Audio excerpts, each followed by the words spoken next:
Saya percaya tidak ada yang lebih penting bagi seorang manusia itu selain pengampunan dosa. Karena firman Tuhan berkata, semua manusia telah jatuh ke dalam dosa dan kehilangan kemuliaan Tuhan. Dan waktu kita jatuh dalam dosa, kalau tidak ada pengampunan, maka kita ini terpisah dari Tuhan untuk selama-lamanya. Nah, saudara bisa bayangkan kalau hidup manusia itu terpisah dari penciptanya. Yang menciptakan kita ini Tuhan. Nah, kalau hidup kita terpisah dari Tuhan selamanya, apa yang terjadi, saudara?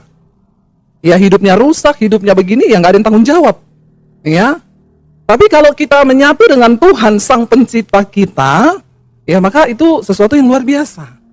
Dan sejak manusia jatuh ke dalam dosa, berbuat kesalahan, lalu kita tahu bersama Alkitab berkata, upah dosa adalah maut, kematian dalam kekekalan, binasa. Lalu manusia berusaha untuk memperdamaikan dirinya dengan Tuhan. Lalu Tuhan itu memberi aturan, memberi arahan, darah itu harus dibayar dengan darah. Nyawa ganti nyawa. Nggak bisa digantikan dengan harta. Karena itu dulu zaman perjanjian lama, kalau ada orang bikin dosa, dia harus menyembelih ya kambing, domba, jantan agar darahnya tercurah, baru dosa itu bisa dihapus. Tapi kemudian manusia itu semakin bejat, karena dia pikir dia bisa beli domba banyak, lalu dia terus hidup dalam dosa. Dan Tuhan bilang, aku tidak tertarik dengan persembahan-persembahan korban itu. Karena Tuhan lebih tertarik hidup kita yang sungguh-sungguh kita persembahkan dalam ketaatan kepada Dia. Lalu akhirnya inisiatif Allah itu turun ke dalam dunia untuk menunjukkan jalan kebenaran bagi manusia. Dia bukan hanya datang ke dalam dunia menunjukkan jalan, tapi Yesus datang mengorbankan dirinya sebagai korban penghapus dosa untuk selama-lamanya. Makanya dikatakan Yesus itu anak domba Allah. Nah, mungkin ada orang yang bertanya, kenapa sih orang Kristen itu percaya Yesus disalib? Jawabannya ini, karena nyawa harus diganti dengan nyawa. Dan Tuhan Yesus bukan sekedar nabi, dia bukan guru selamat, tapi dia juru selamat. Yang memberikan nyawanya untuk pengampunan dosa bagi saudara dan saya. Tidak ada yang lebih membahagiakan bagi seorang manusia itu, selain dari dosanya diampuni Tuhan. Ya, saya mau tanya aja sini suami istri. Kalau suami bikin kesalahan sama istri, lalu istrinya nggak ngampuni, 3 hari 3 malam istri nggak bicara. Kira-kira suami happy nggak hatinya? Ada bapak-bapak di sini?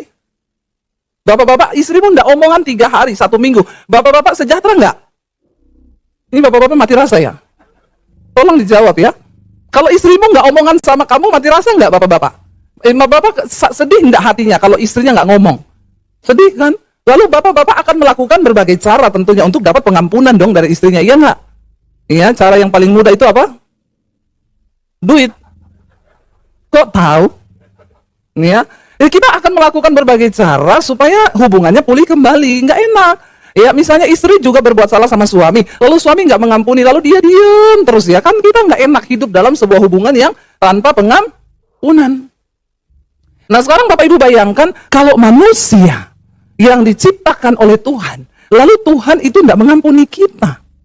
Ya, maka hidup kita penuh penderitaan, murka Tuhan, tiap hari kutuk yang terjadi, ya nggak Bapak Ibu? Nah, Tuhan Yesus datang dan Dia berkuasa mengampuni dosa. Bukan manusia tidak berkuasa mengampuni dosa. Nabi tidak berkuasa mengampuni dosa.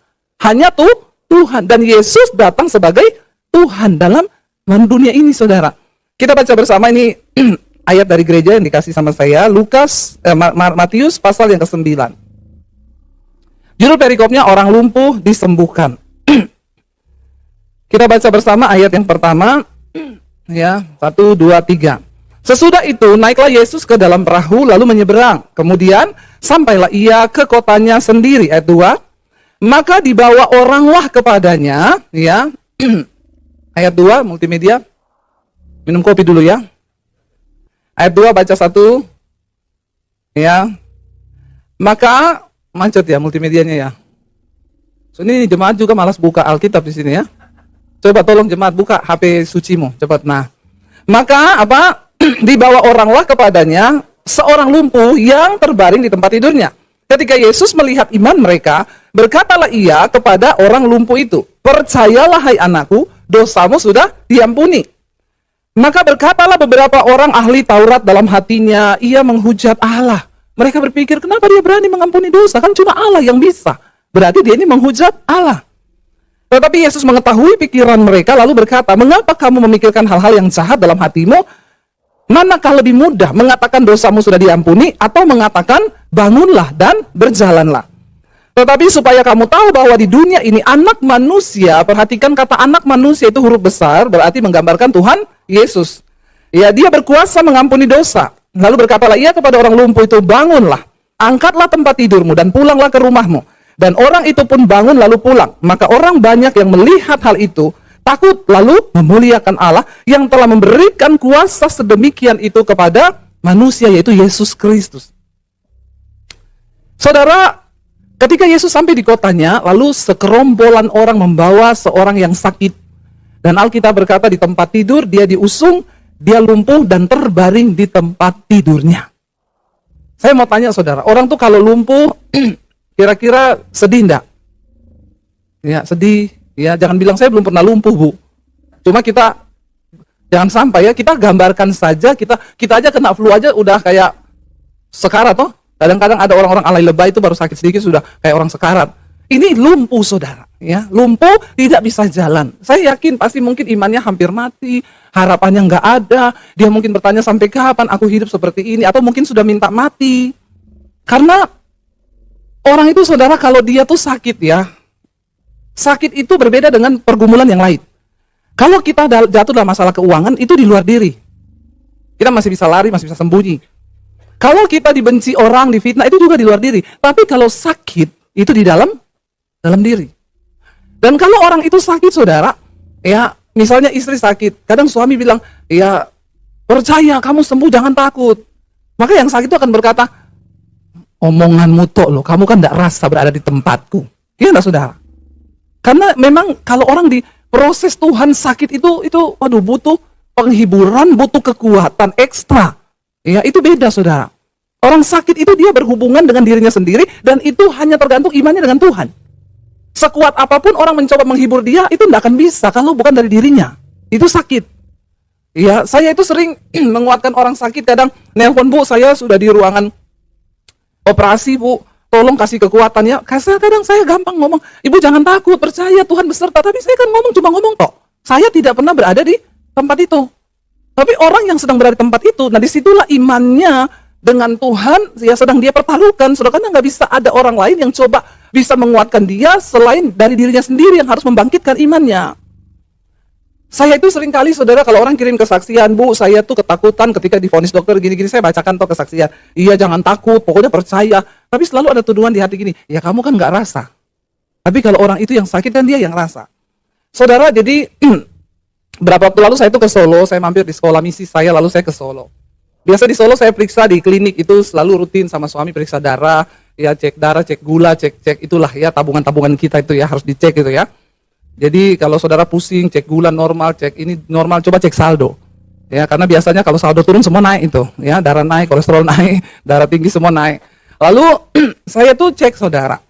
Lah, karena kebetulan ada jemaat mesbah doa yang kerja di klinik itu saudara. Lalu dia bilang gini, Bu Dewi nggak mau coba USG atau apa? Terus saya bilang, kok Ibu tahu sih, saya tuh sering sakit pinggang, Bu, dan itu sampai kram sampai ke perut depan. Apalagi kalau saya khotbah hari Minggu penuh itu sakit sekali. Tapi saya tahan sudah lama, Bu, sudah. Ya udah USG aja, Bu. Akhirnya saya di USG. Waktu di USG dokternya bilang, waduh Bu, ini di ginjal Ibu tuh ada batu ya dan cukup besar. Dan ini saya tidak tahu kenapa ginjal Ibu yang sebelah kiri ini mengecil, Bu. Sudah 3 cm kecilnya loh. Harusnya 11, ukurannya ini tinggal 8. Yang sebelah kanan ini masih 11, tapi yang kiri ini tinggal 8. Dan kayaknya udah mulai sakit loh ginjal ini, dan salurannya ini, Bu, itu sudah mulai membengkak yang di bawah. Ibu lihat yang normal begini, ternyata ada yang menyumbat loh, Bu, di bawah ini di saluran kemih. Ibu nggak rasa apa-apa ya? Ya saya rasa sakit sih dan tahan-tahan. Tapi kan ini hanya USG, Ibu harus segera menghubungi dokter untuk tahu tindakan apa yang, tapi segera ya Bu, karena ini sudah bahaya. Akhirnya saya itu saudara, ya saya divonis dokter begitu kan, ya aduh langsung rasanya luruh hati saya saudara ya. Terus suami saya bilang, ayo kita makan dulu yuk, saya makan ya di resto kesukaanmu di Solo, adem ayem. Rumah makannya sih adem ayem, tapi hari itu saya nggak adem ayem. Kita pergi makan saudara, saya itu sepanjang makan merenung loh saya. Tuhan ngapain sih Tuhan pakai sakit begini, selama ini saya tahan sakit itu saya cuma pikir karena saya sering pegang mic sebelah kiri. Jadi otot saya itu agak kram, saya nggak mau pikiran yang negatif. Lagi makan itu suami saya berusaha menghibur-hibur saya. Memang saya itu enggak apa-apa dalam hati, kamu enggak rasa. Saya yang tahu ini, saya yang berhubungan dengan diri saya. Lalu saya cuci tangan kan ke wastafel, tiba-tiba ada ibu-ibu, Bu Debbie Basir ya, iya Bu. Ibu terima kasih ya, ketika saya sedang terpuruk mengalami pergumulan yang berat Bu, saya itu dengar khotbah Ibu 3 kali sampai 4 kali sehari. Tapi kok bisa ya Bu, saat saya dengerin khotbah Ibu terus, saya itu sama Tuhan dibuat lupa masalah saya. Jadi saya tiap hari suka cita, saya kayak orang lupa ingatan loh.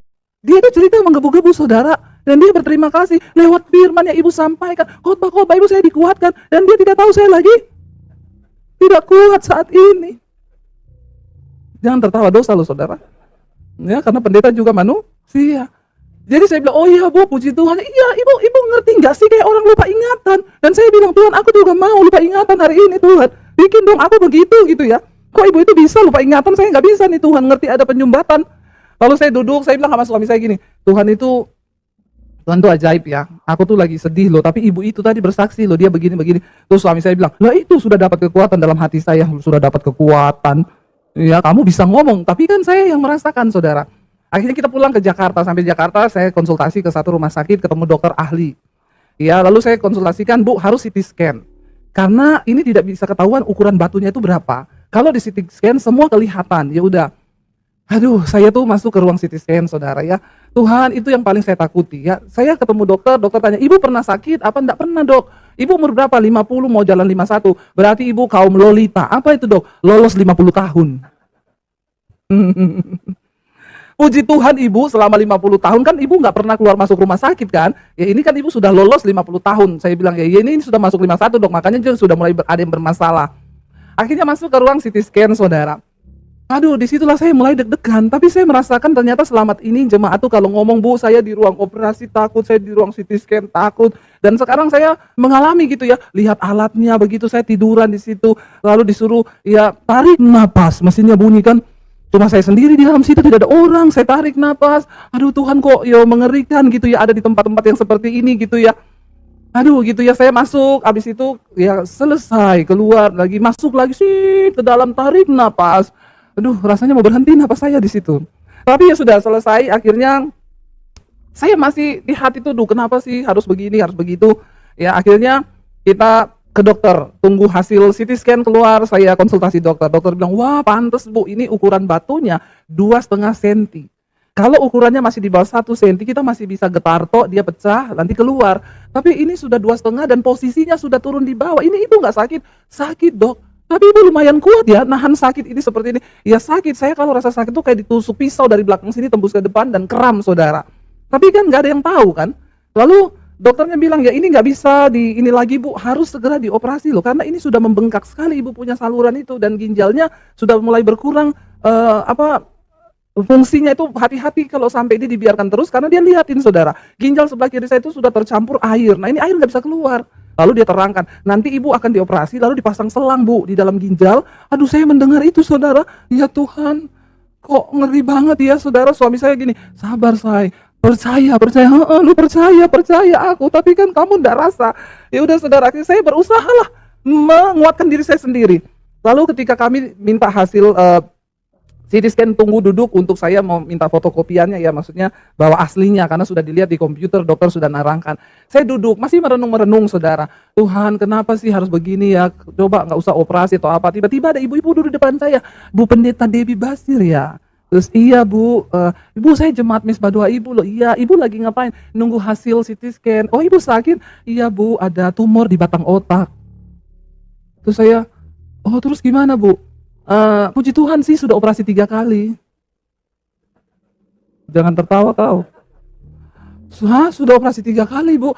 Iya karena tumor saya itu sudah melekat di batang otak Bu. Jadi dokter nggak bisa ambil semua. Jadi diambilnya sedikit. Nah tiap tahun kan dia tumbuh. Jadi tiap tahun kepala saya harus dioperasi. Ini sudah yang ketiga. Nah ini saya CT scan lagi mau lihat hasilnya ada tumbuh lagi enggak. Terus kalau tumbuh lagi operasi lagi. Iya Bu. Dia jawabnya biasa banget saudara. Dan saya yang begini kok udah kayak mau mati gitu besok. Dan saya melihat itu, terus Tuhan itu kasih tahu di hati saya, kamu tuh lihat loh, itu dia jemaat loh. Dan dia mengalami yang sebegitu. Saya baru menyadari saudara ya, ternyata memang ketika kita di proses Tuhan sakit, di situ kita hanya dengan Tuhan. Orang di luar pun akan berusaha memberi kita kekuatan. Itu tidak akan bisa, karena di situ di rumah sakit tidak ada yang bisa menggantikan posisi kita untuk tidur di meja operasi itu. Dan saya melihat ibu itu, saya bilang, Bu, terus ibu selama ini kuat bagaimana? Lewat khotbah-khotbah ibu. Kadang-kadang kita nih gampang ya, tapi di situ saya tuh kayak ditemplak Tuhan.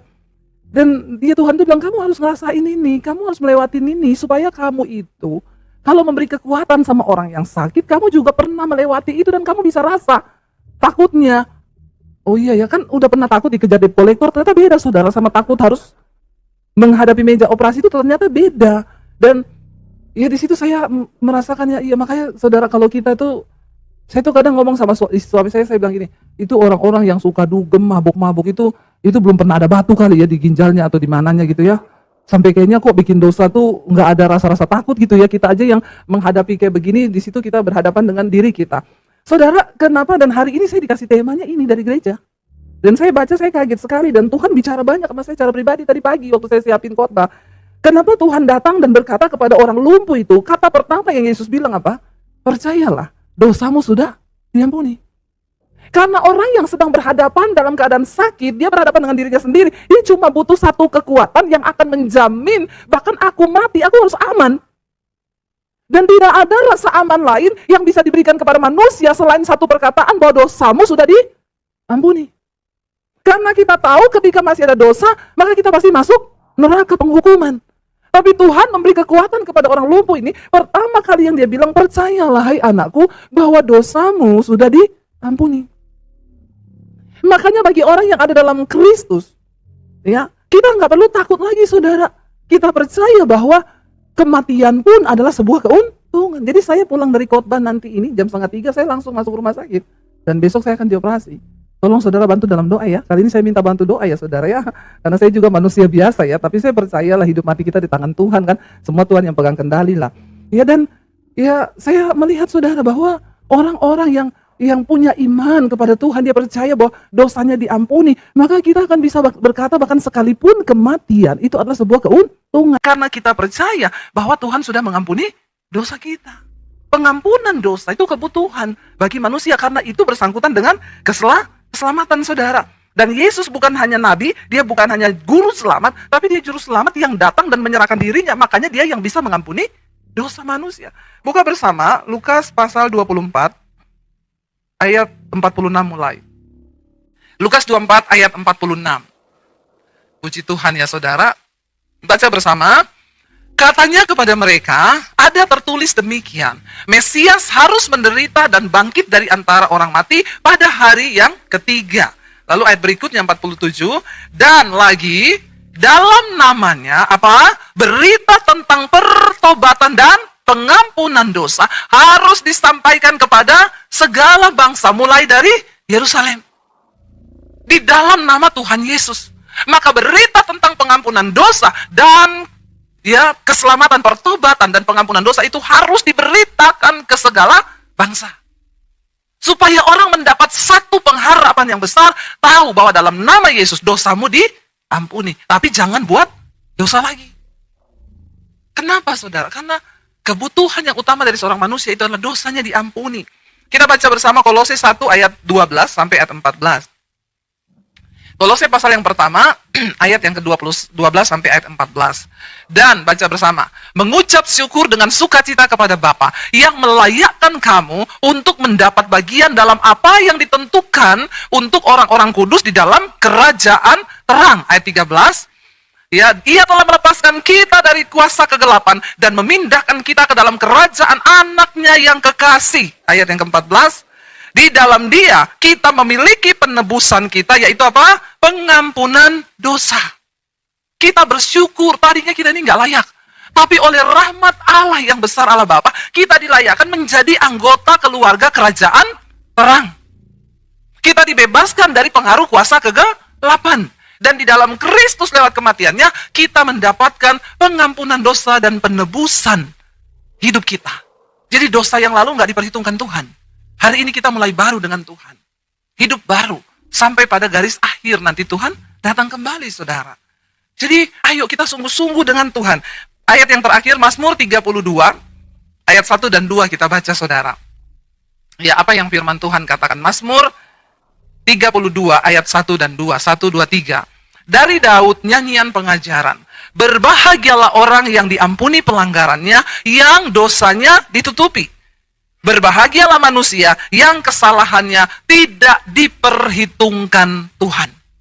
Kita ini bersyukur, saudara. Kita ini diselamatkan, kesalahan kita tidak lagi diperhitungkan kepada kita. Apakah itu tidak anugerah? Ya, apakah itu bukan satu hal yang luar biasa? Makanya jangan lagi kita ini mau berbuat dosa, karena kita sudah diampuni oleh Tuhan. Dan ini adalah satu berita yang paling luar biasa. Waktu kita tahu dosa kita sudah diampuni, kita juga percaya bahkan kematian tidak akan pernah bisa memisahkan kita dari Kristus. Coba kita berpikir, saudara, tidak enak. Dosa membuat manusia harus membayar lebih mahal. Dosa menyebabkan hidup kita terpisah dari Tuhan. Dosalah yang mengakibatkan kehancuran di dalam segala sesuatu. Kenapa pelayanan hancur? Kenapa gereja hancur? Kenapa rumah tangga hancur? Kenapa masa depan kita hancur? Itu yang menjadi penyebab kita tidak pernah mengalami janji Tuhan dan kemuliaannya. Cuma satu, akibat dosa. Bangsa Israel mengalami penghukuman Tuhan, murka Tuhan.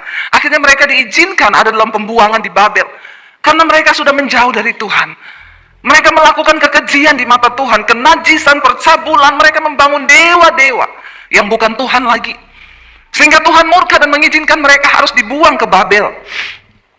Di dalam tekanan yang begitu berat, saudara. Umat Allah yang disebut dengan keturunan Yakub ini, Israel, mereka berteriak kepada Tuhan. Bahkan mereka menganggap bahwa percuma mereka berharap lagi kepada Tuhan, sebab Tuhan sudah tidak lagi memperhatikan kehidupan mereka. Coba kita buka bersama Yesaya pasal 40, saudara. Yesaya pasalnya yang ke-40, kita akan lihat mulai dari ayat yang ke-26. Yesaya 40, ayat yang ke-27. Ayat yang ke-26 kita baca, saudara, ya. Arahkanlah matamu ke langit, Yesaya 40 ayat 26.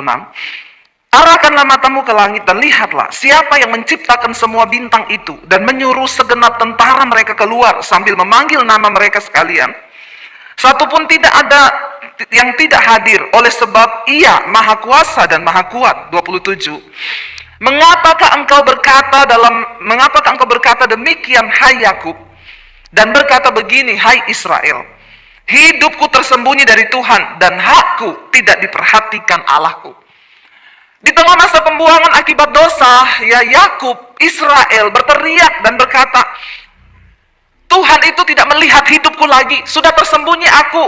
Bahkan dia berkata di sana apa? Tuhan tidak memperhatikan lagi hakku. Itulah manusia, saudara. Waktu dia hidup berbuat dosa seenaknya, semaunya dia lakukan. Tapi ketika dosa, akibat dosa membawa hidup kita di dalam keterpurukan, kesengsaraan, baru dia bilang apa? Tuhan itu tidak lagi memperhatikanku. Bahkan hakku tidak dibela lagi oleh Tuhan. Kita pintar kalau menuntut hak dari Tuhan. Itu manusia. Kita gampang kalau meminta Tuhan menolong kita, menjawab persoalan kita. Kita menuntut Tuhan, katanya Tuhan berjanji begini, tapi kenapa saya tidak mengalami begini? Itulah kita manusia. Yakub berkata di dalam pembuangan, di dalam rasa tertekan, dia bilang apa? Tuhan tidak lagi melihatku. Hidupku sudah tersembunyi. Allah nggak maha melihat. Allah nggak maha tahu. Bahkan hakku tidak lagi diperhitungkan Tuhan. Dia berkata di sana, hakku tidak diperhatikan Allah. Tuhan bilang, kau lihat siapa yang menciptakan langit, bumi, bintang, matahari. Aku yang memerintahkan semua bintang keluar. Mereka tidak ada satupun yang tidak hadir ketika Tuhan memanggil tentara-tentara itu. Mengapakah engkau berkata demikian, Yakub, dan berkata begini, hidupku tersembunyi dari Tuhan dan hakku tidak lagi diperhatikannya. Saudara, jangan pernah berkata bahwa Tuhan tidak memperhatikan hidupmu. Jangan pernah berpikir bahwa Dia tidak melihat kita. Lalu ayat yang ke-28 di sana dikatakan, tidakkah kau tahu? Ayat 28. Tidakkah kau tahu dan tidakkah kau dengar? Tuhan ialah apa? Allah kekal yang menciptakan bumi dari ujung ke ujung. Ia tidak menjadi lelah dan tidak menjadi lesu, tidak terduga pengertiannya.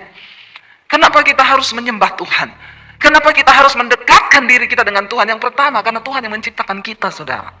Amin. Kalau kita tahu Dia yang menciptakan kita, alangkah naifnya kalau seorang itu tidak mendekatkan diri dengan Tuhan. Tuhan yang pegang semua rencana atas hidup kita. Bahkan blueprint hidup kita, rencana kita ke depan, itu ada di dalam tangan Tuhan. Kenapa kita harus mencari Tuhan? Kenapa kita harus menyembah Tuhan, percaya kepada Dia? Karena kita ini ciptaannya. Ayat yang ke-29 dikatakan, Dia memberi kekuatan kepada yang lelah dan menambah semangat kepada yang tidak berdaya. Orang-orang muda menjadi lelah dan lesu, dan teruna-teruna jatuh tersandung. 31 baca sama-sama. Tetapi orang-orang yang menanti-nantikan Tuhan mendapat kekuatan baru. Mereka seumpama Raja Wali yang naik terbang dengan kekuatan sayapnya. Mereka berlari dan tidak menjadi lesu. Mereka berjalan dan tidak menjadi lelah. Kita belajar dari kisah ini, saudara. Kenapa ayat ini muncul? Karena teriakan bangsa Israel di dalam keterpurukan di masa pembuangan. Mereka berpikir Tuhan sudahlah tidak lagi memperhatikan mereka. Padahal itulah upah dosa. Mereka harus membayar. Saudara, setiap dosa yang engkau lakukan itu ada konsekuensinya. Waktu kita datang minta ampun, diampuni. Tetapi upahnya itu yang berat, dan banyak orang Kristen tidak sanggup membayar upah dari dosa itu. Karena itu, hiduplah berhati-hati. Mikir kalau mau bikin dosa. Amin, saudara. Karena semua ada konsekuensinya. Dia Tuhan yang tidak bisa berdusta dengan janjinya. Upah dosa itu maut. Masih bagus kalau kita nggak binasa. Bangsa Israel ketika dalam pembuangan, mereka nggak kuat menghadapi proses. Padahal itu terjadi karena kesalahan mereka sendiri. Banyak manusia melakukan kesalahan dalam hidupnya, tetapi ketika mereka masuk dalam proses Tuhan, mereka nggak kuat, saudara. Akhirnya banyak yang memilih murtad. Ayo kita menyadari hal ini. Ketika dalam pembuangan mereka, bahkan apalagi yang paling membuat kita itu seringkali down, ketika kita merasa Tuhan itu sudah meninggalkan kita. Saya pernah mengalami waktu saya kecelakaan mobil, saudara, satu keluarga. Kita mau pelayanan waktu itu ke Anyer. Saudara yang mengikuti kisah saya, mungkin saudara lihat di Instagram saya pernah angkat fotonya. Saudara, kami mau pelayanan ke Anyer, berangkat satu keluarga. Tiba-tiba waktu mau bayar tol, mobil kita berhenti, saudara. Ketika berhenti, saya terbangun karena saya tidur, anak-anak juga tidur di belakang. Kami satu mobil berlima. Ketika berhenti, tiba-tiba saya merasa benturan yang sangat keras di mobil itu. Lalu mobil kami terlempar ke jalur sebelah. Ya, dan itu benar-benar saya merasakan, saudara, ya, yang namanya mati itu berada sangat dekat dari kita itu. Nggak sangka, nggak apa. Tiba-tiba mengalami, saudara. Ya, di situ saya baru merasa bahwa kematian itu berjarak hanya beberapa detik dari hidup kita. Bahkan 5 menit ke depan kita nggak tahu hidup ini apa yang mau terjadi, kan. Itu saya merasa mobil itu tiba-tiba benturan keras, di situ sudah kesadaran saya udah hilang, saudara. Kenapa kita harus terus hidup dalam kekudusan, menghormati Tuhan? Ya, karena waktu orang mengalami yang kayak begitu, dia udah nggak ingat apa-apa, saudara. Ya, waktu manusia itu kaget tingkat tinggi, kita udah nggak bisa mikir, Tuhan ampuni kemarin saya bersinah, Tuhan ampuni saya kepahitan sama orang, nggak ada waktu. Lalu tiba-tiba saya cuma merasa mobil kami terpental, saudara. Begitu sadar, sudah terbalik, ya, sudah asap dari airbag yang keluar itu sudah memenuhi mobil, saya udah nggak tahu lah. Ternyata waktu kami dalam posisi mau bayar tol, antri, di depan saya ada 5 mobil. Jadi ada mobil melaju kencang dari belakang kami, dan itu posisinya waktu itu menurun, saudara, menurun dan berbelok gini. Itu di Cilegon mau ke Anyer. Mobil bus laju prima, lajunya benar-benar prima. Itu waktu itu dia ternyata remnya belum. Jadi mobil itu pas di belakang saya, bus itu tinggi sekali, saudara, bahkan mungkin mobil kita hanya seukuran bannya, ya. Itu dia hantam mobil saya, saudara, ya, benar-benar mobil yang pertama dihajar tuh mobil kita. Tapi untung suami saya diberi, saya yakin itu Tuhan lah, diberi hikmat, dia banting setir ke kanan, jadi mobil kami keluar dari jalur itu dan terbalik ke sebelah sana. Tetapi itu saya tidak bayangkan kalau kita tidak terlempar ke kanan, itu penyok di antara mobil depan dan juga bus itu, kita benar-benar mati satu keluarga. Mobil kita terlempar ke tapi belakang mobil saya tuh hancur sampai hampir ke depan. Anak saya di belakang tidur melintang. Ya, waktu kejadian itu saya bingung, saudara. Jadi dari kursi belakang sampai bagian tengah itu remuk, sampai benar-benar remuk. Saya bingung waktu itu, anak saya yang paling kecil yang tidur di belakang waktu itu sudah di pangkuan saya di depan. Lalu akhirnya saya buka pintu mobil sambil berusaha keluar, saudara. Ya, panggil orang minta tolong, nggak ada yang mau nolong karena mereka bilang itu mobil mau meledak, ada asap, padahal itu airbagnya yang keluar, saudara. Ya, jadi saya keluarin anak saya satu-satu. Ya, dan puji Tuhan itu mobil menurut asuransi hancur 80%. Tapi kami tidak ada satu luka pun, satu keluarga. Itu Tuhan, saudara, itu Tuhan. Dan waktu itu, saudara, ya oke, saya merasa pembelaan Tuhan. Sampai waktu itu polisi datang, saudara, saya sudah dibawa, ada satu mobil Pajero, orang bilang, oh bawa ke rumah sakit dulu lah, nanti dicek ada apa-apa. Jadi saya sama anak-anak kita sudah pergi, suami saya yang tinggal di situ ngambil barang-barang dari mobil, ada polisi datang. Dia bilang sama suami saya, aduh pak ya, untung bapak sendiri. Kalau bapak bawa keluarga tadi ini pasti ada yang meninggal, lihat keadaan mobil seperti ini. Suami saya bilang, kami berlima pak. Polisinya bilang, astagfirullah. Terus yang mana pak? Siapa aja? Istri, anak saya 3. Oh iya, terus mereka mana sekarang? Lagi dibawa ke rumah sakit. Lalu polisinya ngelus-ngelus suami saya, ikhtifar ya pak ya, namanya musibah kita nggak tahu, bapak ikhtifar. Suami saya bilang, iya pak, haleluya. Terus dia tanya, terus gimana pak? Tadi istri, anak parah ya? Ada yang pasti parah yang di sini. Suami saya bilang, puji Tuhan pak, nggak ada apa-apa, nggak ada luka satupun. Polisi bilang, hah iya? Dia bilang, subhanallah. Suami saya bilang, haleluya. Ya. Iya pak, puji Tuhan. Dia bilang, so, di tempat ini sering sekali orang kecelakaan. Yang kemarin tuh mobilnya nggak apa-apa, suami istri mati di situ. Jadi setannya mau mencobai. Kami satu keluarga pergi, kita berdoa dalam nama Yesus, segala roh maut, roh kecelakaan. Tapi ya memang belum waktunya mati kan saudara. Ya kalau belum waktunya mati ya enggak mati. Pokoknya tapi siap-siap aja kan. Siapa tahu Tuhan panggil nanti 5 menit atau 10 menit ke depan, kita nggak ada yang tahu kan. Sekali lagi kalau saya ngomong mati begini, jangan melirik sama yang rambut putih. Ya kalau saudara bilang kayaknya dia duluan nih. Belum tentu yang rambut putih yang mati duluan. Ya, bisa jadi yang sebelah kanan saudara besok sudah nggak ada. Coba lihat sebelah kananmu. Bisa jadi besok udah nggak ada. Lihat sebelah kirimu, bisa jadi dia sebentar malam. Ya, jadi yang namanya mati itu bisa tenang. Akhirnya ketika kami mengalami kecelakaan, ini poinnya saudara. Mobil hancur 80%. Yang sangat menyakitkan itu ada orang-orang yang WA ke saya, Bu, introspeksi diri. Ibu itu hamba Tuhan. Rancangan Tuhan bukan rancangan kecelakaan. Tapi kenapa ibu kecelakaan? Bertanya pada Tuhan, introspeksi diri. Dalam hati saya, lu nggak usah ngiri begitu juga saya introspeksi, keles. Iya nggak saudara? Lo kita ini ngalami apa itu langsung kan? Kalau orang yang ada Roh Kudus langsung, Tuhan saya salah apa ya? Dan yang lebih menyakitkan, waktu itu saya tanya, Tuhan saya dosa apa sampai Tuhan izinkan kami kecelakaan sebegini? Ini hampir mati loh. Ini benar-benar nyawa loh Tuhan. Yang bikin saya down saudara, kalau saya lagi selingkuh misalnya ya, kalau saya lagi selingkuh terus tabrakan, Tuhan ampuni, ini pasti karena saya selingkuh. Kan lebih enak gitu ya, kita tahu kan. Masalahnya saya tidak mendapati sesuatu yang bikin Tuhan tuh murka. Ngerti nggak saudara? Kalau saya lagi selingkuh, saya Tuhan pasti ini karena saya selingkuh nih, makanya Tuhan izinkan gini, tobat, kapok lu. Kan harusnya begitu. Masalahnya suami saya juga bilang, kita introspeksi, suami saya bilang, tadi malam itu padahal aku nyembah Tuhan loh sampai jam 2 nangis-nangis. Coba saya juga bilang, iya kita nih kenapa Tuhan? Disitulah perasaan iblis menuduh Tuhan tuh ninggalin kita. Dan itu perasaan yang paling mematikan ketika kita merasa Tuhan tuh meninggalkan kita. Ini yang dialami oleh Yakub bangsa Israel ketika mereka dalam pembuangan. Dia bilang hidupku ini sudah tersembunyi, Tuhan udah gak lihat apa yang aku alami. Dia juga sudah tidak memperhatikan hak-hakku. Jadi untuk apa lagi aku mengharapkan dia? Sudah tidak ada gunanya. Apakah engkau sedang ada dalam titik itu hari ini saudara dan berkata tidak ada gunanya lagi? Tuhan udah nggak perhatikan sama saya. Mungkin engkau sedang ada dalam titik itu hari ini. Dan engkau berkata, iya Bu, itu saya. Rasanya untuk mencari Tuhan sudah tidak mungkin.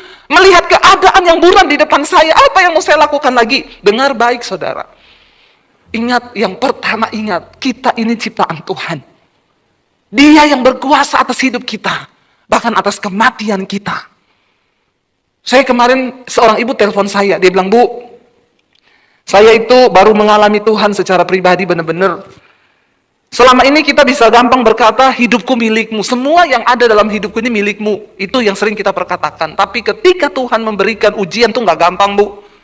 Tiba-tiba denyut jantung saya naik Bu, dia bilang ya, sampai 200 apa berapa saudara. Jadi saya periksa ke dokter, nyut-nyut jantungnya. Dokter bilang ini korslet, kelistrikan jantungnya korslet. Bayangkan saudara, kalau korslet listrik rumah masih bisa diperbaiki lah, kalau jantungnya kelistrikannya korslet. Ya makanya saya sering bilang kan, ingat, apa yang membuat jantung berdebar dengan cepat? Bukan cuma faktor makanan. Karena 2 hal yang membuat jantung berdetak dengan cepat. Yang pertama, jatuh cinta. Yang kedua, jatuh tempo. Iya, jatuh cinta sama jatuh tempo. Mirip itu, saudara. Kalau udah mau tanggal jatuh tempo, jantung kita berpacu cepat. Makanya jangan banyak-banyak cicilan. Amin. Itu yang menyebabkan orang mati mendadak. Ya, kurang-kurangilah beban cicilan, saudara. Hidup apa adanya saja. Lalu dia bilang, akhirnya periksa ke dokter, akhirnya dia harus masuk rumah sakit di opnam, dipantau sama dokter. Ya, yang nomor satu dokter bilang pasti, ibu terlalu khawatir. Terlalu banyak beban pikiran. Jangan terlalu khawatir. Saudara-saudara banyak khawatir, jantungnya korslet. Lebih daripada khawatir, lebih baik nyanyi, amin. Nggak usah terlalu banyak khawatir, ya. Nanti cepat ketemu Bapa di sorga, tapi luar biasa juga sih ya. Ada yang udah kepengen ketemu Bapa di sorga? Ya, belum ya. Kenapa, Bu? Belum selesai atau masih takut? Ya, kita percayalah ya, kalau sudah waktunya, puji Tuhan, haleluya. Tapi kalau belum, ya puji Tuhan juga, kita masih ada waktu untuk berdampak di dalam dunia ini. Lalu dia bilang, waktu saya itu di rumah sakit, Bu, nggak turun-turun. Dan jantungnya itu berpacunya cepat terus. Bahkan tekanan darah saya mulai drop. Saya udah bingung. Disitulah saya mulai berserah. Saya bilang, Tuhan, saya menyerahkan hidup saya. Kalau saya mati sekarang saya siap, tapi bagaimana anak saya, bagaimana suami saya, siapa yang urus? Di situ dia bilang, saya tuh dengar Tuhan tuh ngomong gini, bahkan anakmu, suamimu, itu bukan urusanmu. Mereka itu milikku. Kamu bilang berserah, tapi kamu belum berserah. Kenapa kamu pikir anak dan suamimu? Itu urusanku. Ini loh, seringkali yang membuat kita ini, saudara, jadi banyak sakit, banyak mau mati, terutama orang tua nih. Ya, kita tuh lebih sering mengkhawatirkan, mikirin anak, sudah berumah tangga dipikirin terus. Semua akan berproses pribadi-pribadi. Biarkan, kita cuma cukup mendoakan anak kita nanti akan diproses Tuhan pribadi-pribadi. Nggak usah kita yang jadi Tuhan buat mereka, amin. Ada orang tua yang suka jadi Tuhan, anaknya utang dia bayar. Tidak usah angkat tangan. Saya tahu banyak. Akhirnya dia yang stres. Anaknya ada masalah, dia campuri. Ya, kapan anakmu menjadi dewasa dan mencari Tuhan secara pribadi? Kalau engkau terus menjadi Tuhan buat anakmu, biarkan Tuhan. Bagian kita tuh cuma berdoa. Lalu ibu itu bilang, saya baru menyadari, Bu, di situ Tuhan bicara.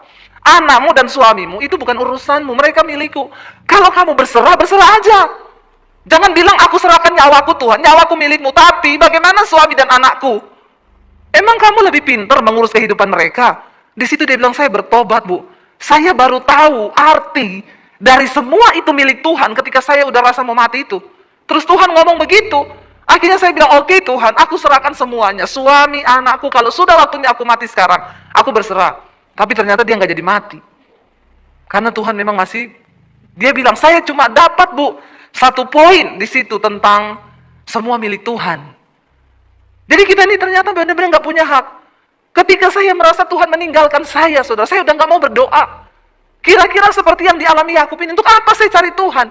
Tuhan bikin kita malu, kecelakaan begini, semua orang bilang introspeksi diri, hamba Tuhan kok kecelakaan. Padahal Alkitab bilang rancanganku bukan rancangan kecelakaan. Di situ saya terpuruk, saya terpukul, saudara. Tapi saya akhirnya dipulihkan Tuhan. Karena memang hari-hari itu saya disuruh Tuhan baca kitab Ayub. Pertama, rumah kami kemalingan. Ada maling masuk. Dicuri semua, saudara. Barang-barang elektronik, HP, laptop dicuri. Waktu itu saya bertanya, Tuhan, rumah orang yang lebih berdosa dari kita di sini tuh banyak. Lo benar nggak, saudara? Tapi kenapa yang dimasuki rumah kita loh? Kan lebih enak kalau kita bersaksi, saudara. Tadi malam ada maling mau masuk rumah saya. Tapi Tuhan ajaib, malingnya kesangkut di pagar sampai pagi. Itu kayaknya lebih enak kan untuk kita dengarkan. Wih, dahsyat, semua tepuk tangan. Wih, Tuhan ajaib, maling kesangkut. Kan gak enak kalau kesaksiannya maling masuk rumah, nyuri barang-barang kita. Terus perlindungannya di mana? Kita yuk kalau tidur malam berdoa loh. Di situ saya bertanya, Tuhan, apa Tuhan izinkan masuk ke rumah kita? Kenapa bukan ke rumah orang yang banyak lebih berdosa dari kita? Tuh banyak. Di situ saya dengar suara Tuhan baca kitab Ayub. Tapi saya pikir alay banget, cuma kehilangan kayak gitu suruh baca kitab Ayub. Apa yang saya alami ini gak ada apa-apanya lah sama Ayub. Ngeyel saya, berapa hari kemudian kita kecelakaan itu. Suara itu datang lagi, baca kitab Ayub. Saya bilang kalau ini sudah tidak main-main ini. Kita hampir mati satu keluarga ini, hampir nyawa ini benar. Akhirnya saya baca. Baru di situ saya bisa mengkhotbahkan kitab Ayub itu luar biasa. Dari khotbah saya itu orang-orang semua baru mengerti, saudara, tentang penderitaan yang paling mematikan. Karena di sana Ayub sempat berkata, percuma aku ikut engkau. Lebih mujur orang-orang yang tidak takut Tuhan. Mereka bendut nasibnya baik-baik. Tidak ada penyakit. Aku ini yang sudah hidup kudus, menjaga kekudusanku untuk apa? Buktinya juga aku mengalami lebih parah daripada orang-orang yang tidak mengenal engkau. Di situ firman Tuhan datang, saudara. Lewat sahabatnya berkata, Ayub, engkau hidup kudus, engkau hidup benar. Tuhan tidak untung. Tuhan tidak untung. Dia nggak tambah mulia dengan kekudusanmu. Kalau engkau hidup benar, engkau hidup kudus, engkaulah yang untung. Karena apa yang kau tabur itu akan kau tuai. Sebaliknya, kalau engkau memilih hidup berdosa, sorry, Tuhan juga nggak rugi. Silakan kalau ada di antara saudara yang memilih untuk hidup berdosa, silakan. Tuhan tidak pernah dirugikan dan kemuliaannya tidak akan pernah berkurang ketika manusia memilih untuk hidup dalam dosa. Tapi engkaulah yang akan merasakan akibatnya. Karena apa yang kau tabur itu akan engkau tuai. Kebinasaan kekal. Di situ saya menangis dan meneteskan air mata. Saya juga bertanya, kenapa Tuhan? Kenapa Tuhan? Saya bilang, ampuni saya Tuhan. Saya tahu semuanya mendatangkan kebaikan. Akhirnya mobil saya digantikan, saudara. Waktu itu Honda Freed diganti Innova yang terbaru. Yang tadi ngomong introspeksi diri itu, WA. Bu, ternyata ajaib ya Tuhan. Ibu kecelakaan karena Tuhan mau ganti mobil yang lebih bagus ya. Saya bilang, ibu mau ganti Mercy? Saya doakan masuk di bawah kontainer. Itu orang Kristen picik, saudara. Iya, dia pikir, kalau mau ganti Mercy terbaru, saya doakan sekarang, Bu. Mau masuk di bawah kontainer? Jangan, Bu, nggak mau. Nggak apa-apa, saya naik Avanza aja. Mau pilih mana? Sorry, saudara, Tuhan tuh bekerja dengan caranya. Dan di balik semua peristiwa tuh ada nilai. Bangsa Israel tuh nggak ngerti. Kenapa mereka ada dalam pembuangan? Mana dia berteriak sudah di pembuangan karena dosa, ngomong lagi. Ternyata Tuhan tidak melihat hidupku, hak-hakku tidak ada. Tuhan memberi nasihat kepada mereka. Orang yang menanti-nantikan Tuhan akan mendapat kekuatan yang baru. Di sana dikatakan, dia memberi kekuatan kepada yang lelah, ayat 29. Dan menambah semangat kepada yang tidak berdaya. Kenapa kita harus mencari Tuhan di tengah masa kesulitan kita? Karena dia sumber kekuatan. Cuma dia yang bisa memberikan, saudara, kesemangat kepada orang yang sudah tidak berdaya. Engkau tidak akan mendapatkan itu di diskotik, percuma. Ya, jangan pergi ke tempat yang seperti itu untuk mencari kekuatan. Engkau pulang semakin stres, bisa berakhir dengan bunuh diri. Ada bapak-bapak di Jakarta, dia bilang sama istrinya, dia tanya, dari mana? Saya ini penat di dalam rumah. Dari mana kamu? Ya dari sana mencari kekuatan. Dicek istrinya, saudara, ternyata suaminya ke Holy Wings. Dia tanya, apa itu Holy Wings? Gereja baru. Holy Wings, sayap kudus, saudara. Jangan salah masuk. Saudara pikir, wah gereja baru ini. Jangan, saudara, kita lari dari Tuhan. Ketika engkau datang di kaki Tuhan, ayat ini berkata, dia yang memberikan kekuatan kepada yang lelah dan menambah semangat kepada yang tidak berdaya. 30, orang-orang muda menjadi lelah dan lesu. Hari-hari ini menghadapi persoalan zaman. Ya, kita melihat akan datang masa yang sukar di depan. Bahkan orang muda akan menjadi lelah dan lesu. Dengar baik-baik yang muda-muda di sini. Engkau tidak punya cukup kekuatan untuk bertahan dengan kepintaranmu, dengan tenagamu. Habis menghadapi masa yang semakin sulit ke depan. Ayat ini berkata, orang muda menjadi lelah dan lesu, dan teruna-teruna jatuh tersandung. Tetapi orang yang menanti-nantikan Tuhan, mereka akan mendapat kekuatan baru. Siapa yang membutuhkan kekuatan baru hari-hari ini? Kita semua membutuhkan kekuatan yang baru. Mereka seumpama raja wali yang naik terbang dengan kekuatan sayapnya. Mereka berlari dan tidak menjadi lesu.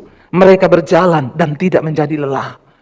Rasul Paulus berkata, siapapun saudara yang mengaku percaya kepada Kristus, engkau mau atau tidak, kita semua ada di dalam gelanggang pertandingan. Karena itu Rasul Paulus bilang, berlarilah begitu rupa supaya engkau memperoleh mahkota itu, yaitu kehidupan yang kekal. Tapi apakah kita bisa berlari, saudara? Dengan semua persoalan hidup yang sedang kita hadapi, dengan tantangan yang begitu berat, banyak orang mulai menjadi lelah. Banyak orang mulai menjadi capek.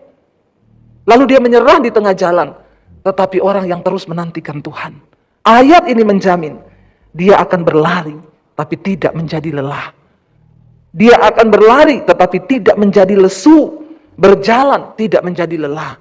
Mari kita cari Tuhan hari-hari ini. Mari kita terus menanti-nantikan Tuhan. Mari kita terus ada di kakinya hari-hari ini dan berkata, Tuhan, kami mau menantikan Engkau. Kami mau mencari wajah-Mu. Saudara, tidak ada perkara yang mustahil bagi Tuhan. Dia sanggup memberikan jaminan atas kehidupan kita, saudara. Dia mampu, asalkan kita mau sungguh-sungguh datang tersungkur di kakinya. Banyak orang Kristen mencari Tuhan karena mengharap pertolongan, mengharap mukjizat.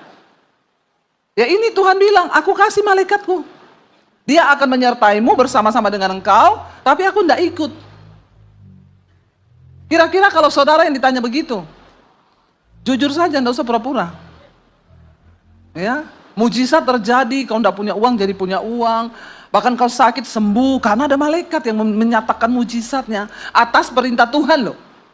Tapi Tuhan bilang, aku tidak mau bersama-sama dengan kau. Kenapa Tuhan harus melakukan hal itu, saudara? Karena dia sudah terlanjur berjanji kepada Abraham, Ishak dan Yakub akan membawa bangsa ini keluar dari Mesir menuju ke tanah yang akan dia berikan kepada Abraham menjadi tanah pusaka dari Israel. Dia sudah terlanjur berjanji dan Tuhan tidak bisa menarik janjinya. Jadi dia bilang, gak apa-apa, kamu jalan aja, mujizatku menyertai, kemenangan menyertai, tapi aku tidak ikut. Dan persoalannya kenapa Tuhan tidak ikut? Ayat ini berkata, sebab engkau ini bangsa yang apa? Tegar tengkuk. Tahu nggak tegar tengkuk itu? Keras kepala, kepala batu. Tidak mau bertobat, tidak mau ditegur, tidak mau dikasih masukan, tidak mau dinasehati. Ada nggak orang begitu di sini? Wih. Nah, sekarang ketahuan toh bahwa Tuhan tidak berjalan bersama kau. Tadi saat semua angkat tangan, Tuhan berjalan bersama kau, angkat tangan. Ya, tapi kalau saudara jadi orang tidak mau bertobat, keras kepala, kepala batu, tidak bisa dinasehati, tidak mau berubah, sombong, angkuh, hidup lagi. Nah itu dia orangnya. Yang Tuhan tidak mau berjalan. Tapi Tuhan sudah terlanjur berjanji kepada Abraham, Ishak dan Yakub bahwa keturunannya akan mendiami satu negeri yang sudah Tuhan janjikan. Jadi sekalipun mereka ini tidak mau bertobat, keras kepala, kepala batu, Tuhan bilang, gak apa-apa, masuki aja. Bahkan malaikatku akan menyertai kamu. Jadi jangan senang kalau hidupmu itu aman-aman saja. Kalau keuanganmu baik-baik saja. Kalau kau merasa ada mujizat, belum tentu itu Tuhan ada bersama dengan engkau. Apa tolak ukur tanda yang menjadi materai bahwa Tuhan bersama dengan kita? Waktu kita hidup di dalam pertobatan. Waktu kita ini punya hati yang mudah berubah. Kalau ada kepahitan, benci sama orang, firman Tuhan suruh mengampuni, mau enggak mengampuni? Amin. Tidak ada lagi yang punya kepahitan di sini? Ayo ngaku. Ya, nggak ada lagi yang punya kekecewaan sama orang. Ya, yang kalau dia itu. Nah, ini tanda kau masih punya kepahitan itu. Tuhan tidak mungkin berjalan bersama kau. Ya, karena apa yang Alkitab suruh kita harus nurut. Ketika kita nurut, artinya kita menghormati Tuhan, barulah Tuhan berjalan bersama-sama. Kita aja sama orang yang bikin jengkel kita nggak mau kok berjalan bersama. Misalnya kita berjalan sama temen ya, nanti kamu gini, nggak mau. Tak mau aja, saudara mau temenan sama orang gini? Kagak lah, kalau bisa saya left group. Ya enggak, ya? Blokir. Apalagi Tuhan. Alkitab berkata, Tuhan itu bergaul karib dengan orang yang takut akan Dia. Yang menghormati Dia. Ya, takut akan Tuhan itu, kata takut itu berbicara tentang takut beneran. Kalau seperti saudara kalau lihat harimau, saudara gemeteran kan? Nah, saudara itu harusnya sama Tuhan tuh begitu. Karena Tuhan tuh kudus, amin. Tapi banyak orang Kristen tuh berani bikin dosa, nggak takut Tuhan. Karena dia pikir Tuhan nggak lihat.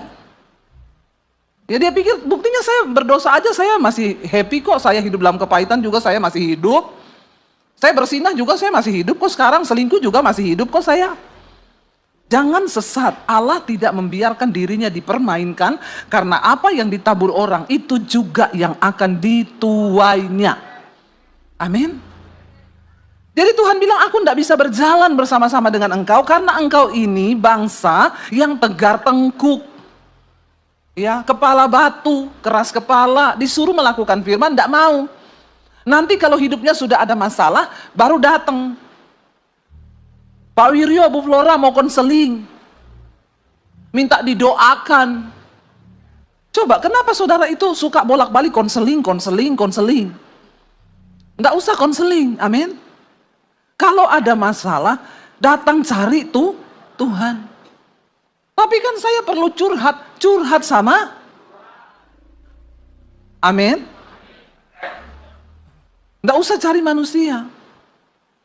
Datang sama Tuhan, curhat sama Tuhan, doa, serahkan hidupmu, serahkan persoalanmu, nangis saja nangis. Ya, bolak-balik, konseling yang dikonselingi juga itu terus. Orang itu akan kalau konseling sama saya, Bu tolong dong Bu, kasih waktu dong Bu, saya ini mau konseling Bu, apa? Sebentar saya lagi pelayanan, Bu tolong dong, nanti 1 jam lagi, Bu tolong saya lagi seminar, Bu tolong dong, masa nggak mau loh, tolong dong. Akhirnya saya bilang, iya sekarang bisa telepon. Bu, saya ini sudah nggak mau hidup Bu, pergumulan saya berat, kenapa? Saya terlilit pinjol. Alah. Ya, urusannya pinjol. Ya, kenapa kau terlilit pinjol? Di sini ada yang kena pinjol? Gak usah angkat tangan. Nanti saya baptis ulang. Saya rendam agak lama 20 menit. Supaya kau buka mata langsung di rumah Bapa di sorga. Lebih baik tubuhmu binasa tapi jiwamu selamat. Jangan saudara ya. Kita ini kalau mau mencukupkan diri hidup dengan apa yang ada sebenarnya cukup. Sebenarnya cukup. Tapi kenapa hidup kita jatuh dalam persoalan terlilit utang, pinjol? Ya karena kebanyakan gaya. Oh, tul, lihat ah? Ya, memang benar karena hukum fisika bilang tekanan itu berbanding lurus dengan gaya. Berarti semakin banyak gayamu, semakin banyak tekananmu. Makin banyak gaya, makin banyak pergu. Bilang kanan kirimu, gak usah banyak gaya kau. Biar nggak banyak pergumulan, bilang. Biar nggak banyak masalah.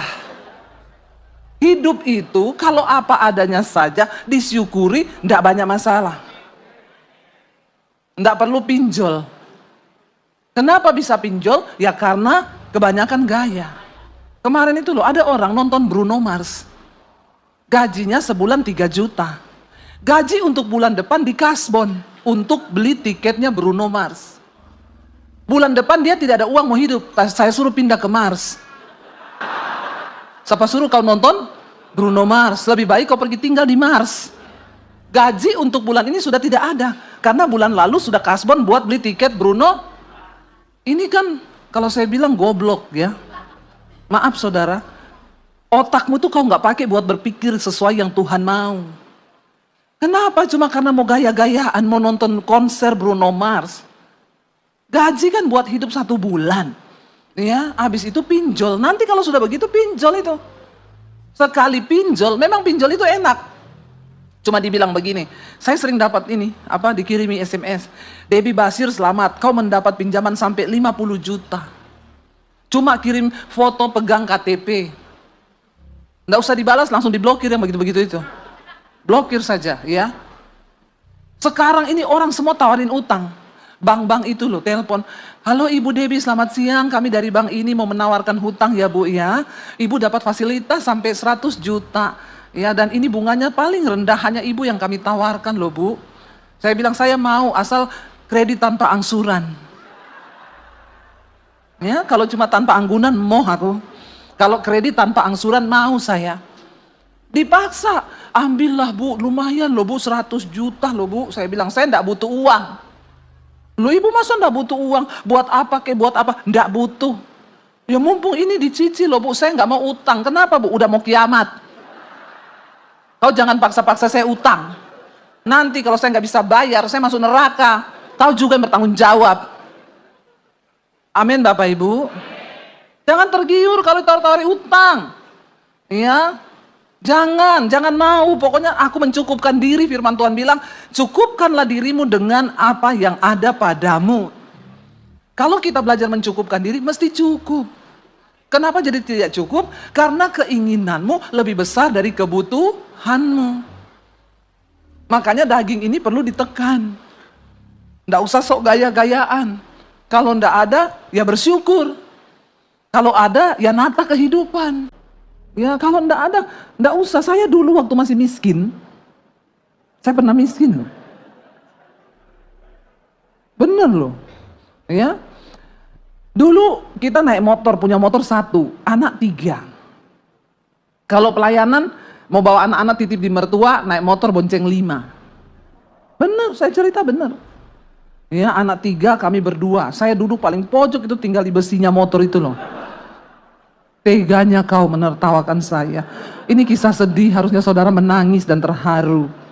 Ya, sampai kalau ada jegelongan saya bilang suami saya, hati-hati loh, aku jatuh loh, aku jatuh loh. Anak 3 di tengah saudara. Ya, ada orang bilang, beli mobil aja, bisa cicil kok. Saya bilang, enggak, aku enggak mau utang. Biar saya menderita begini enggak apa-apa, yang penting saya enggak ada utang. Ada orang bergaya saudara, demi gaya, kelihatan wow. Ya, padahal gaji enggak cukup. Kau enggak berhikmat, akhirnya kau pinjam sana, pinjam sini, kau bikin repot hidupnya orang, kau sudah menjadi batu sandungan buat orang loh. Ya, saya jalani, mau susah senang ya enggak apa-apa. Saya dulu kalau dapat gaji 50.000, yang nomor 1 saya beli itu beras. Kenapa? Enggak ada yang lain enggak apa-apa, yang penting tetap ada beras, kita enggak lapar.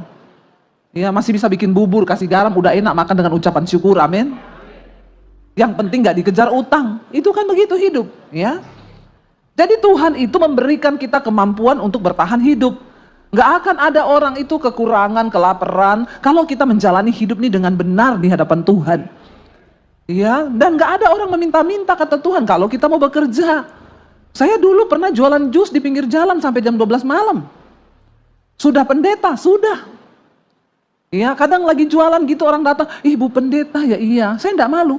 Yang penting saya nggak mencuri. Yang penting saya nggak utang kanan kiri. Saya mencukupkan diri saya, sampai jam 12 malam saya jualan jus.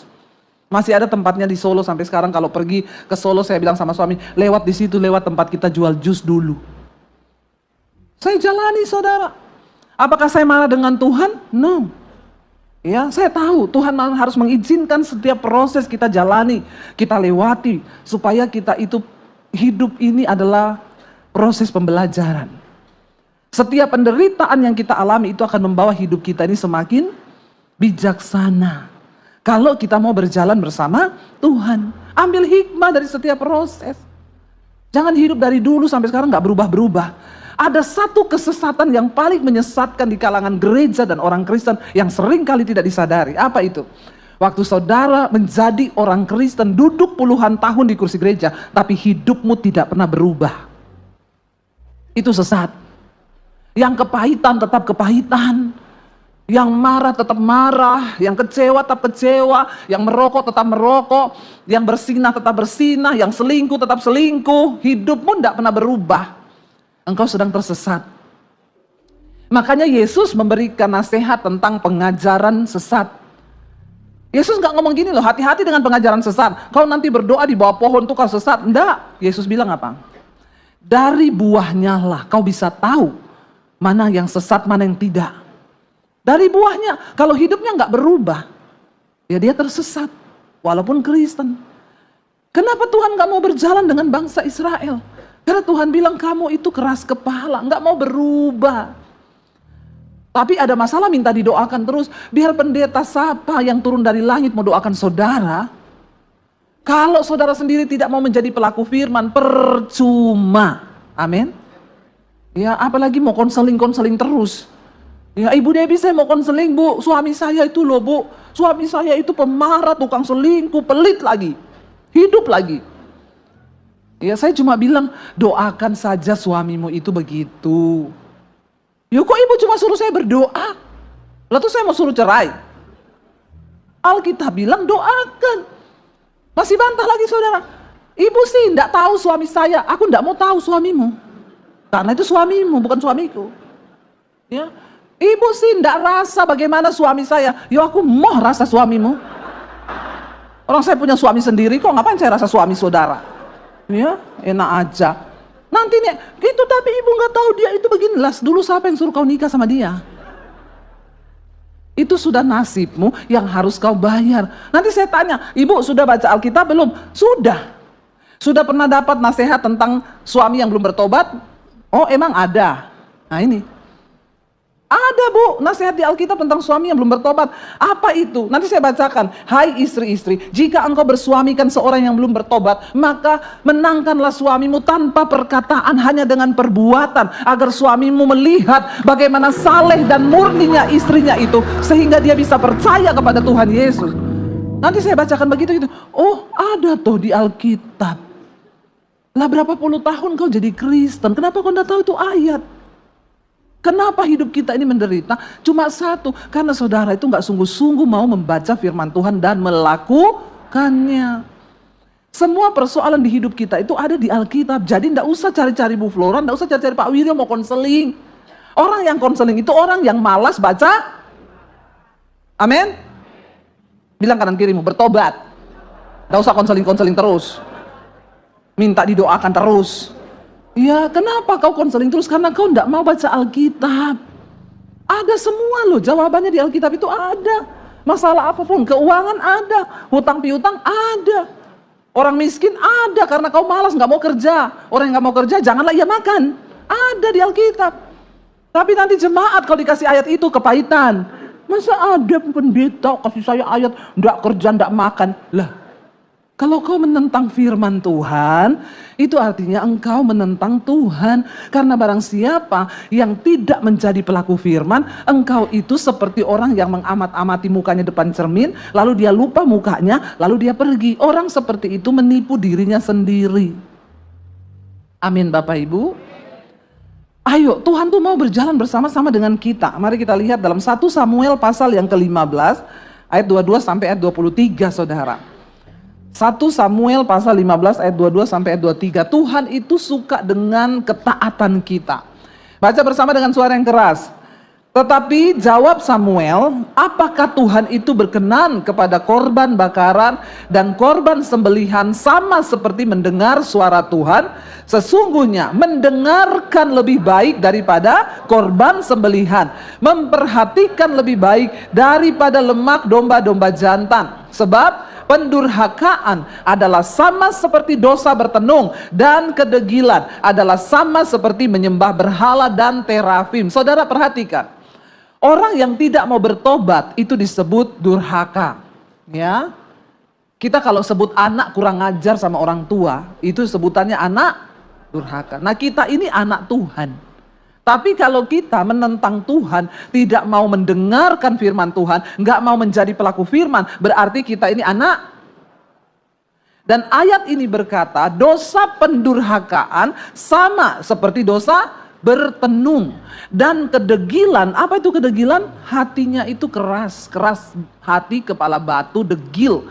Ya, itu sama dengan penyembah berhala. Jadi orang yang tidak mau bertobat, kenapa tadi saya bilang sesat? Karena ternyata memang orang yang durhaka, dosanya itu setara dengan penyembah berhala. Makanya Yesus bilang sesat. Dosa pendurhaka itu seperti dosa bertenung. Itu bobotnya sama loh di hadapan Tuhan. Kalau kita hidup menjadi orang percaya, tapi hidup kita nggak berubah-berubah. Kita ini dikatakan sama dengan orang penyembah berhala, sama dengan orang bertenung. Tapi kelihatannya kan tidak berdosa toh, cuma tidak mau berubah toh. Padahal dosanya di hadapan Tuhan sama dengan penyembah berhala. Ngeri nggak saudara? Ngeri. Makanya seringkali kita tidak menyadari kita ini hidup di bawah kutuk. Hidup kita nggak pernah berubah, nasib kita nggak pernah berubah. Kenapa? Karena karakter kita tidak berubah. Nah, kalau sudah begitu, jangan harap Tuhan mau berjalan bersama-sama dengan kita, saudara. Orang yang berjalan bersama Tuhan bukan berarti tidak ada masalah. Yusuf berjalan bersama dengan Tuhan. Ketika dia mendapatkan mimpi, akan dipakai Tuhan menjadi seorang yang nanti berpengaruh di Mesir. Ketika Yusuf mendapatkan visi dari Tuhan, dia cerita visinya, justru hidupnya masuk dalam masalah. Dia mau dibunuh sama keluarganya, dia dijual sebagai budak, dia jadi budak di Mesir. Apakah orang yang berjalan bersama Tuhan tidak ada masalah? Justru banyak masalah. Tetapi apa perbedaannya saudara? Waktu kita berjalan bersama dengan Tuhan, ya, sekalipun ada masalah, kita memperoleh kekuatan. Orang yang berjalan dengan Tuhan ada damai sejahtera. Makanya saudara jangan pernah mengukur penyertaan Tuhan itu dari kekayaan atau harta. Banyak orang kaya yang rumahnya tidak ada Tuhan di dalamnya. Ya, dia hidup dalam marah-marah, emosi. Saya sering makan sama orang kaya. Makanannya mahal, harganya jutaan saudara. Lagi makan, saya makan enak, dia terima telepon. Halo, itu bagaimana? Saya suka dia. Maaf ya Bu Pendeta, maaf, keluar dia. Masuk, baru mau duduk makan, telepon bunyi lagi. Kan saya sudah bilang, maaf ya Bu, keluar. Saya bilang begini, memang benar Alkitab berkata, orang fasik bekerja untuk orang benar. Orang kalau nggak mau bertobat, masuk orang fasik. Dia bekerja mengumpulkan kekayaan untuk dinikmati orang benar. Dia yang bayari makanan saya jutaan, saya makan enak, dia nggak bisa makan enak. Lo benar nggak? Hah? Benar, Alkitab bilang orang fasik itu disuruh bekerja sama Tuhan, mengumpulkan kekayaan yang pada akhirnya akan diserahkan kepada orang benar. Itu benar. Ya, saya banyak melihat orang kaya hidupnya nggak ada damai sejahtera, berantem sama istri, rumah tangganya kacau balau. Ini loh yang saya masuk penyertaan Tuhan. Saya pernah merasakan hidup yang bagi orang itu mungkin penderitaan. Naik motor 1 berlima. Ya, bayangkan saudara. Akhirnya karena saya sudah naik motor berlima, anak semakin gede, saya pikir beli mobil lah ya. Satu kali saya pelayanan di satu perusahaan. Lalu bosnya tanya, Bu Debbie, ibu punya mobil? Nggak punya. Ibu mau nggak mobil itu? Mobil tua tahun 80. Ya saya bilang, oh mau Pak kalau dikasih. Iya, suami bisa nyetir nggak bisa? Suruh datang ambil aja. Suami saya datang ambil. Saya bilang, kita dikasih mobil. Cepat kesini ambil. Mobil tua memang, 80 tahun 80. Suami saya bawa pulang. Sudah bawa pulang, kita menikmati mobil tua ini. Besoknya ditelepon sama sekretarisnya. Ibu, mobil itu ibu mau bayar cicil atau cash? Jangan tertawa saudara, ini menyakitkan. Saya bilang, oh itu dijual tuh. Iya Bu, jadi mobil itu kemarin itu ditarik. Ada nasabah beli tapi dia nggak bisa bayar, macet kreditnya. Mobil tua. Jadi berapa Mbak? Kalau ibu bayar cash 7 juta. Ini 20 tahun lalu ini, waktu saya masih di Solo, anak saya masih kecil. Kalau ibu mau bayar cash 7 juta, tapi kalau ibu mau cicil jadi 14 juta. Tolong saudara, kalau kau sudah kaya, jangan kau pelit ya. Apalagi sama Mbak Tuhan. Saya sih merasa terperdaya sih waktu itu. Tapi karena saya juga sudah malu, mau balikin, akhirnya saya bilang, ya wes gini aja lah, saya cicil, saya nggak ada duit 7 juta untuk bayar. Saya cicil ya berapa Bu? Sebulan 500 ribu, ya udah jadi 14 juta. Udah kami beli mobil itu. Karena mobil tua, ya itulah mobilnya itu jadi mobil namanya dalam nama Yesus. Kenapa? Karena tiap kali mau naik tanjakan, suami saya menoleh ke belakang, Dek, anak-anak berdoa ya, dalam nama Yesus, biar nggak mogok. Tiap kali mau naik tanjakan, berdoa dek kita semua, dalam nama Yesus, beneran mogok. Saya turun dari mobil, cegat beca, anak saya 3 tak angkut ke beca, ya kadang suami saya bilang, dorong sedikit ya saya, dorong, makanya tuh kalau cari istri yang seperti saya. Nggak usah tepuk tangan, menyakitkan. Bisa dorong mobil, pasang gas bisa, ganti galon bisa, kesetrum nggak mati. Saya. Ya, iya saudara, anak-anak pindah ke beca. Pernah kita mau ke mall, parkir di bawah habis, yang ada tinggal lantai 2. Suami saya bilang, waduh naiknya tinggi say, tapi kita nggak bisa, memang harus di situ. Doa ya dalam nama Yesus. Suami ancang-ancang gas, wong. Kita semua dalam nama Yesus, darah Yesus digas saudara. Sampai di tengah, tok. Saya teriak, apa itu saya? Ya ampun Tuhan. Knalpot jatuh. Nggak mogok sih, tapi knalpot jatuh. Saya turun, kan takut ada mobil dari bawah. Saya turun, saya bilang, cepat kamu naik aja, knalpotnya tak angkat. Istri idaman angkat knalpot, nggak usah tepuk tangan. Ya, saya angkat knalpot, panas ternyata. Saudara ya, itu memang suka duka kami tuh. Ya, itu karena mobil hasil tarikan, jangan beli yang barang-barang hasil tarikan, itu ada kutu gitu. Ya, akhirnya suami saya bilang, ya sudahlah gini saya, dibawalah ke bengkel. Pak, ini tolong perbaiki, tiap minggu masuk bengkel. Tukang bengkelnya gini bilang, Pak, ini mobil sudah tua banget Pak, ini Bapak kayak ngopeni janda tua. Maaf ibu-ibu janda tua, nanti hari ini batuk, minggu depan sakit lutut, besok encok, ya memang begitu, perlu turun mesin. Jadi dia bilang, bagaimana kalau kita turun mesin saja di mobil Pak, ganti semua baru. Oke, kata suami saya. Habis berapa? 6 juta, aduh hampir kayak harganya. Tapi ya gimana, kita cuma bisanya itu, dan bengkelnya anak Tuhan. Nggak apa-apa buat Ibu Debbie dicicil. Ya, bayangkan dicicil saudara, akhirnya ganti semuanya plus dicat baru. Tadinya warna merah diganti abu-abu. Wih, agak bagus saudara. Kita pelayanan ke Surabaya, naik mobil teman saya. Mobil kita disuruh parkir di pabriknya. Berangkatlah kita ke Surabaya. Itu mobil kan di Solo. Sampai di Surabaya ditelepon, ini mobil sedan, ini mobilnya siapa ya? Kenapa? Banjir. Kuncinya di bawah suami saya. Ini kuncinya enggak ditinggal toh? Enggak. Lah, terus mobilnya sudah tidak kelihatan. Saya bilang sama suami saya pulang, mobil itu jual aja, buang, ada kutuk di situ. Karena itu mobil tarikan yang orang nggak bisa bayar, terus kita beli, itu dikutuk sama pemiliknya. Ya jadi saudara, saya pernah mengalami itu semua loh. Ya, jangan pernah melihat kita yang hari ini, karena semua orang itu pasti punya cerita. Tapi di saat itu apakah saya nggak bersyukur? Saya bersyukur. Mau pelayanan teman saya telepon, kita kan nanti KKR-nya di sini jauh ya. Aku tak nebeng di mobilmu ya, soalnya saya naik motor. Ini kan udah mendung. Oh iya datang aja. Datanglah dia, motornya parkir di rumah saya. Naik mobil, hujan deras, kebanjiran di mobil, hujan bocor. Dia susah tempel-tempelin tisu. Dia bilang kalau tahu tadi saya naik motor saja daripada beginiin naik mobil, tapi udah bocor sana bocor sini. Saudara, tapi ya kami menikmati dengan ucapan syukur. Memang kita harus melewati itu. Berjalan bersama Tuhan bukan berarti nggak ada masalah, tapi ada damai sejahtera. Ya, ketimbang orang lain yang kelihatannya wow, tapi dalam hidupnya nggak ada damai sejahtera, buat apa?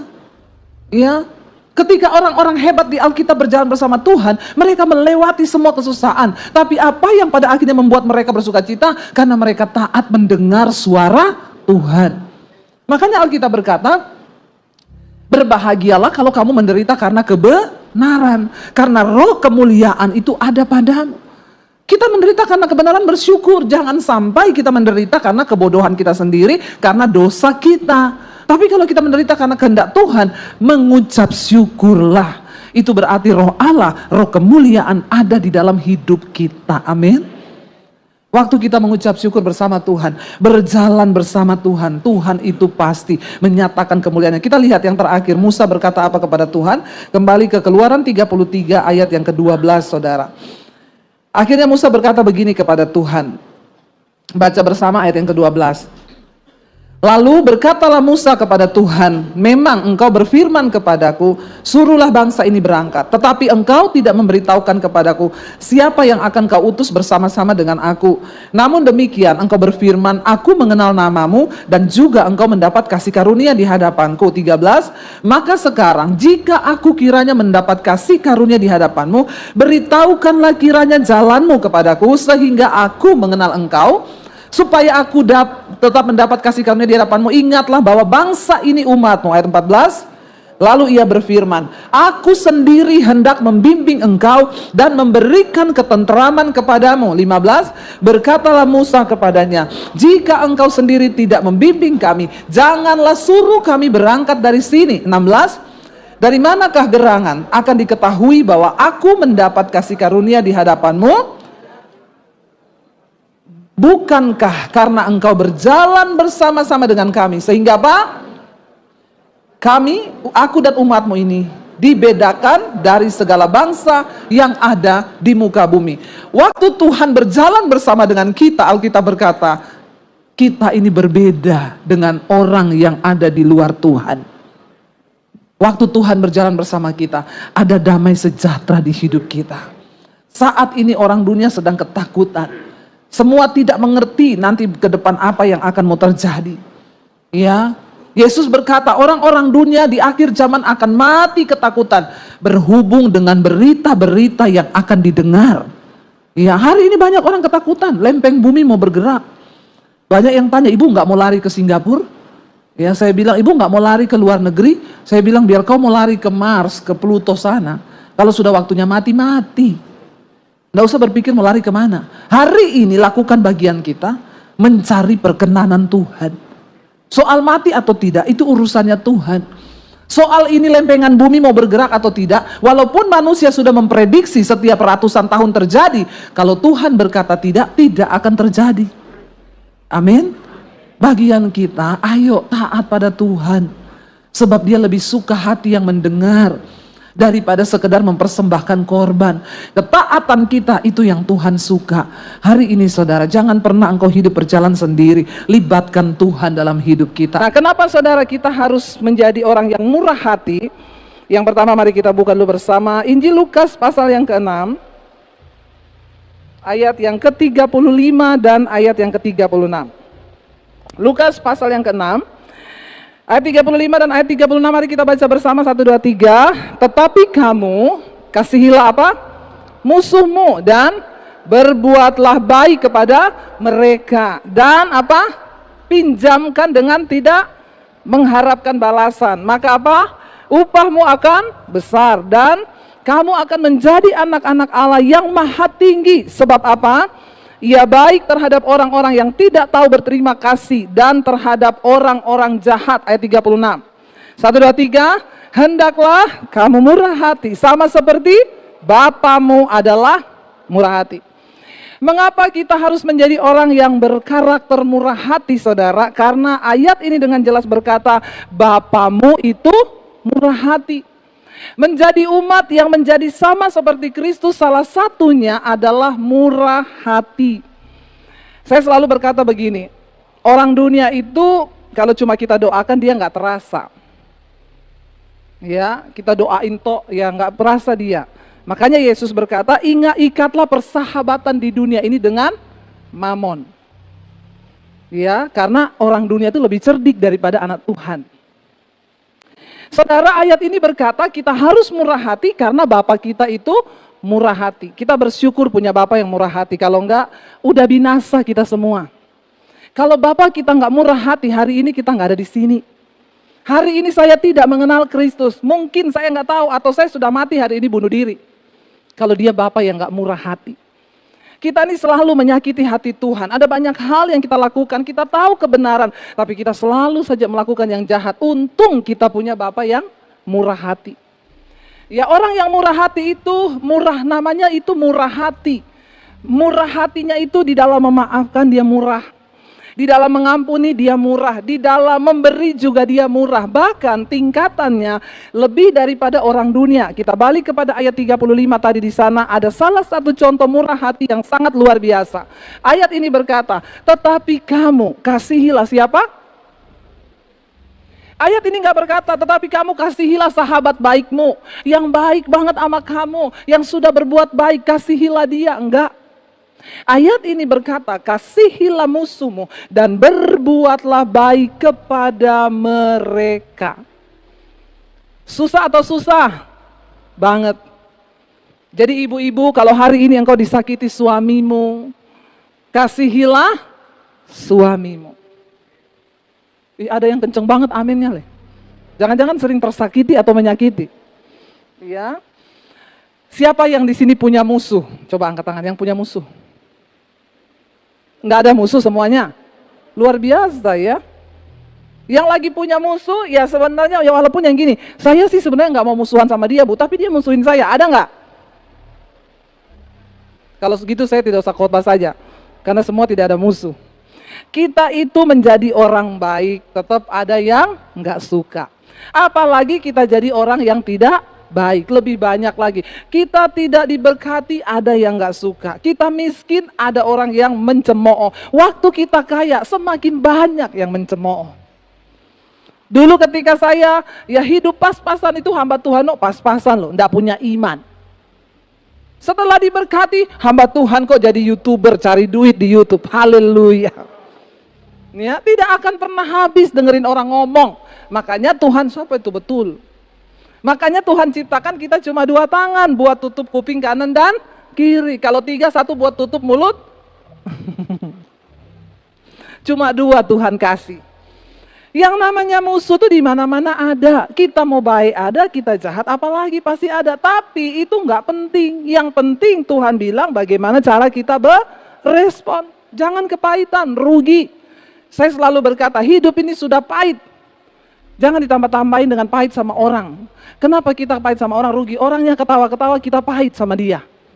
Dia nggak tahu lagi kalau kita pahitin. Hidup sudah pahit, minum kopi pahit, makan sayur pare. Semakin pahit. Ya saya kemarin camping saudara, waktu sudah di tenda teman saya ngeluarin sayur pare. Sama beberapa teman di situ, Bu makan sayur pare. Enggak, hidupku sudah banyak kepahitan, kata teman saya. Ya sudah banyak kepahitan Bu, jangan kasih sayur pare lagi. Saya bilang, kalau kamu nggak ada kepahitan, saya makan pare jadi manis. Amin. Ya, jangan mau kepahitan saudara. Alkitab berkata, kasihilah musuhmu dan berbuat baik kepada mereka. Bukan cuma itu, ayat ini berkata lagi apa? Dan ini tidak enak. Semua langsung, wah tidak enak ini Bu. Pinjamkan dengan tidak mengharap. Siapa di sini yang kalau ada orang pinjam uang dikasih tapi nggak berharap balik? Oh Tuhan sudah mau datang. Semua loh ya. Semua tidak ada yang angkat tangan. Yang ngasih pinjam tapi berharap balik. Nggak ada juga Pak. Yang sama sekali nggak ngasih pinjam orang. Terus maunya saudara itu apa? Hidupmu datar sekali ya. Kok nggak ada apa-apa yang di dalam hidup itu?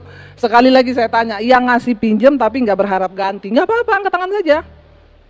Nggak ada ya, yakin nggak ada. Yang ngasih pinjam tapi berharap ganti, ada beberapa. Yang ngasih tidak pernah ngasih pinjam sama sekali, kayaknya semua nih Pak. Nah sekarang kita mau mendengarkan prinsip kerajaan Allah, bukan prinsip kita. Ayat ini berkata, dan berikan pinjaman dengan tidak mengharapkan balasan. Caranya gimana Bu? Kalau orang datang pinjam, ya saya pernah Bu, ya masih ada hubungan dekat sih ya. Dep boleh nggak pinjam 5 juta? Buat anak saya masuk sekolah, nanti saya ganti bulan depan. Janji manusia itu kalau mau pinjam, manis seperti madu. Bulan depan, waktu kita menaruh harap bulan depan, maka tidak datang-datang. Ya, lebih baik saya balas dia gini, maaf kalau 5 juta saya belum bisa ngasih. Jangan bilang nggak ada loh, pada dosa lagi. Jadi bilangnya apa? Saya belum bisa ngasih segitu, tapi saya kasih 2,5 juta, nggak usah ganti. Amin. Karena Alkitab bilang kamu juga jangan menolak orang yang datang memohon kebaikan sementara kamu bisa melakukan hal itu. Kita harus masuk ke level yang lebih dalam. Mau lihat diberkati Tuhan gak? Jangan jadi orang yang pelit. Bilang kanan kirimu, jangan pelit. Orang pelit gak masuk surga. Ya, ada orang itu ngekep saudara, sampai nggak bisa. Pokoknya dia punya prinsip gini, sekali uang masuk dompet, dalam nama Yesus, nggak keluar lagi. Ini perlu dibaptis ulang, rendam 15 menit. Begitu buka mata langsung di rumah Bapa di sorga ya. Kasih pinjam, jangan harap ganti, kata firman Tuhan. Orang Kristen sekarang nggak bikin status di Facebook, nagih utang di Facebook loh. Nggak usah ucapin selamat tahun baru, bayar dulu utangmu yang lama. Ada lagi sebut nama ya. Janganlah tidak menjadi berkat. Kita ini suratan Kristus yang terbuka. Lebih baik saudara memberi dengan kerelaan, tapi tidak usah harap ganti.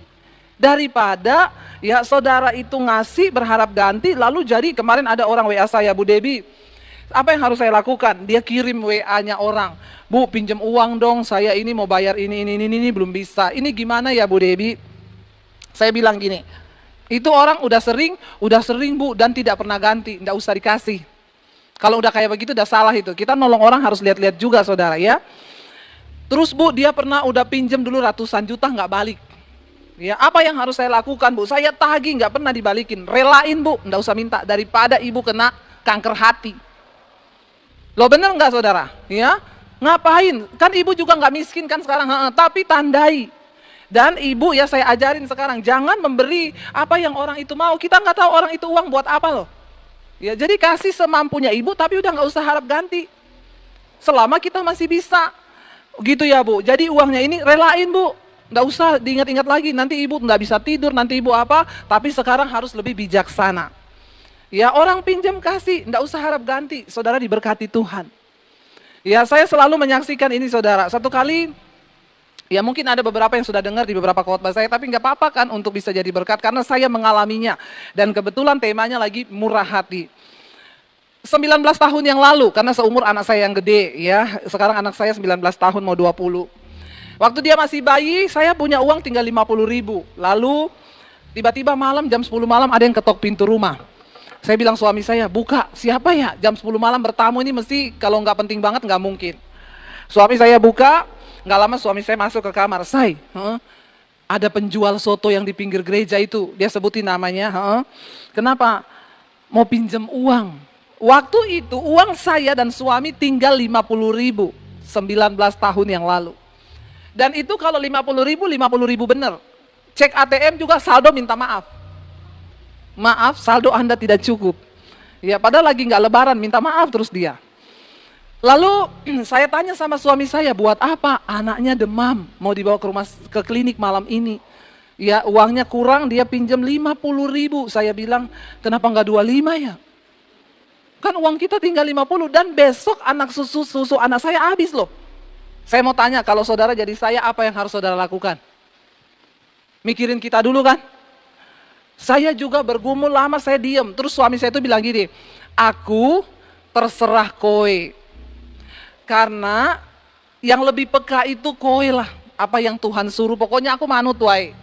Kata suami saya. Enak kan kalau jadi istri, suami bilang begitu kan? Makanya istri-istri harus bijaksana, amin.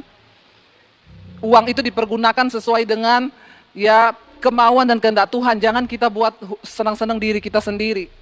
Kata suami sama saya, Bu, saya itu pusing punya istri pintar cari duit. Duit saya sembunyi di mana aja dicari sama dia. Iya, susah cari istri yang pintar cari duit. Di kos kaki hilang, di rak buku hilang. Jadi tiap hari saya ini bawa uang sial. Kenapa? Sial udah saya umpetin, ditemuin juga sama dia. Lalu saya bilang ke suami saya, aduh gimana ya, padahal besok Angie susunya habis loh. Tiba-tiba ayat itu datang di benak saya. Kesusahan sehari cukup untuk sehari. Besok ada kesusahannya sendiri. Kenapa kita perlu baca firman? Karena Tuhan berbicara mengingatkan firman. Tuhan itu tidak muncul dalam bentuk asap-asap. Wow, ya itu sumbokong. Kalau Tuhan itu dia mengingatkan firman yang pernah kita baca, bukan drama Korea. Lalu saya bilang ke suami saya, ya udah say, anak kita itu cuma habis susu, besok masih bisa saya bikin teh, kasih gula, masukin dot, atau masak nasi itu loh, ada airnya putih, masukin kasih gula. Ini kisah nyata saudara, saya enggak bohong. Saya pernah ada di masa-masa seperti itu. Makanya kalau jemaat tuh datang sama saya, Bu, saya kesulitan hari-hari ini, suami saya enggak kerja, Bu, masih bisa makan? Masih, Bu, tapi mau bayar cicilan enggak ada. Sudah berapa lama mengalami? 2 bulan, Bu, saya bertahun-tahun. Ya, tapi saya tidak pernah mengandalkan manusia. Waktu kekurangan uang saya tidak pernah datang ke kakak ipar pinjam, datang ke mertua pinjam. Enggak, hamba Tuhan enggak boleh pinjam uang, berlutut di kaki Tuhan. Supaya kita melihat mujizat. Tapi kan Tuhan enggak terlihat, Bu, penggadaian terlihat, menyelesaikan masalah tanpa masalah. Ya, yang hafal slogannya itu berarti member. Jangan jadi member di sana, amin. Lalu saya bilang sama suami, kesusahan sehari cukup untuk sehari. Anak kita belum mati besok. Tapi kalau anaknya dia nggak ditolong sekarang, mati loh. Udah akhirnya kita kasih, saya ganti ya Pak 3 hari lagi. Nggak usah Pak, pakai, nggak usah ganti. Akhirnya pergilah dia saudara. Ya, saya merenung hari itu, saya bilang ke suami saya, kita bersyukur loh. Kenapa? Yang pertama, dia bukan orang Kristen. Dia agama lain. Yang kedua, di gereja kita itu, tempat saya pelayanan, itu banyak orang kaya. Dan kita ke gereja cuma naik motor. Kenapa dia datang ke rumah kita? Itu anugerah saudara. Kalau ada orang datang kepadamu meminta tolong, itu anugerah. Itu kesempatan dari Tuhan untuk engkau menyatakan kemurahan hati, amin. Ya, saya bersyukur kalau masih ada orang datang minta tolong sama kita, berarti tampang kita masih tampang malaikat. Kalau orang udah gak pernah minta tolong sama saudara, tolong bercermin. Jangan-jangan sudah ada tanduk 2 di kepalamu. Makanya orang gak mau minta tolong lagi. Bener loh, ya coba saudara cek. Bulan ini aja ada gak yang meminta tolong kepada saudara? Saya bersyukur, ya ada beberapa saudara. Saya tolong. Bapak kita murah hati. Lalu akhirnya suami saya kasih. Hari itu sudah kami menjalani besok hanya dengan iman. Suami saya mau pelayanan, dia bilang, mau ikut gak? Saya pelayanan nih, yuk daripada di rumah juga nggak ngapa-ngapain, saya pergi sama suami. Ya, Ketika saya duduk saudara di ibadah itu, ada satu orang bapak pengusaha masuk, ya, dia sih orang kaya. Waktu saya lihat dia, di hati saya ada suara yang berkata begini, nanti bapak ini akan memberkati kamu. Saya tolak langsung dalam nama Yesus, muka celengan. Ya, jangan sampai karena kita lagi butuh duit, lihat orang kaya terus dia pasti ngasih saya duit. Bertobat, sedikit pun di hati mau mengandalkan manusia, Tuhan bilang terkutuk. Saya langsung jaga hati dalam nama Yesus. Ya, iblis pergi ya, jangan suruh-suruh saya berharap pada manusia. Lalu saya duduk di situ, ya, suara itu bicara lagi. Dia akan memberkati kamu. Saya bilang, beneran nih suara Tuhan atau bukan? Kalau suara Tuhan, uji aja. Jangan datangi Bapak itu, Pak, tatap mata saya.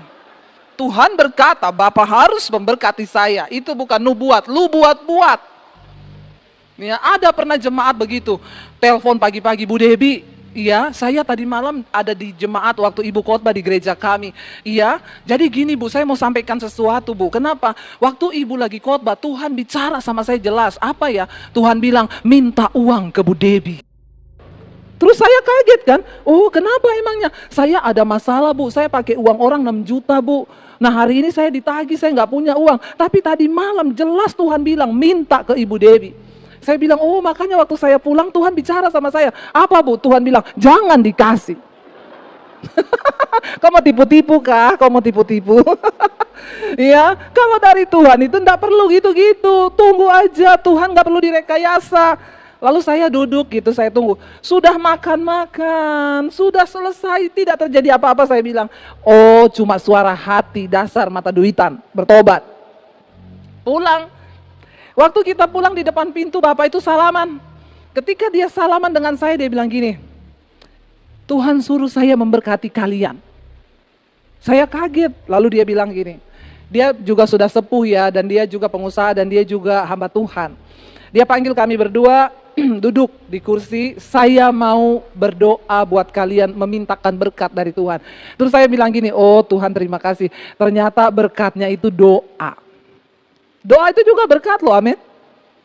Apalagi sertai duit. Bukan cuma doa, doi juga, doi orang Manado bilang. Akhirnya saya duduk didoakan berdua sama suami. Tiba-tiba dia bilang gini, saya ini hanya mau menuruti Tuhan Bu. Tuhan suruh hari ini yang ada di dompet saya sekarang semua suruh kasih ke Bapak sama Ibu. Saya bilang, yang benar Pak, iya benar. Nih ya, saya keluarin semua ya, saya mau taat sama Tuhan, dia bilang. Lalu dia ambil dompetnya, dia keluarin semua. Saya bilang, Bapak pulang nanti ongkosnya mana Pak? Saya pinjamin aja 50.000. Ya, dia bilang, oh saya kan ada sopir Bu, nggak apa-apa, ini ya, tolong diterima, bukan dari saya, dari Tuhan. Udah mau pulang, Bu, ada rekening BCA nggak? Ada Pak, berapa? Nggak hafal, sekarang hafal, 785 034 024.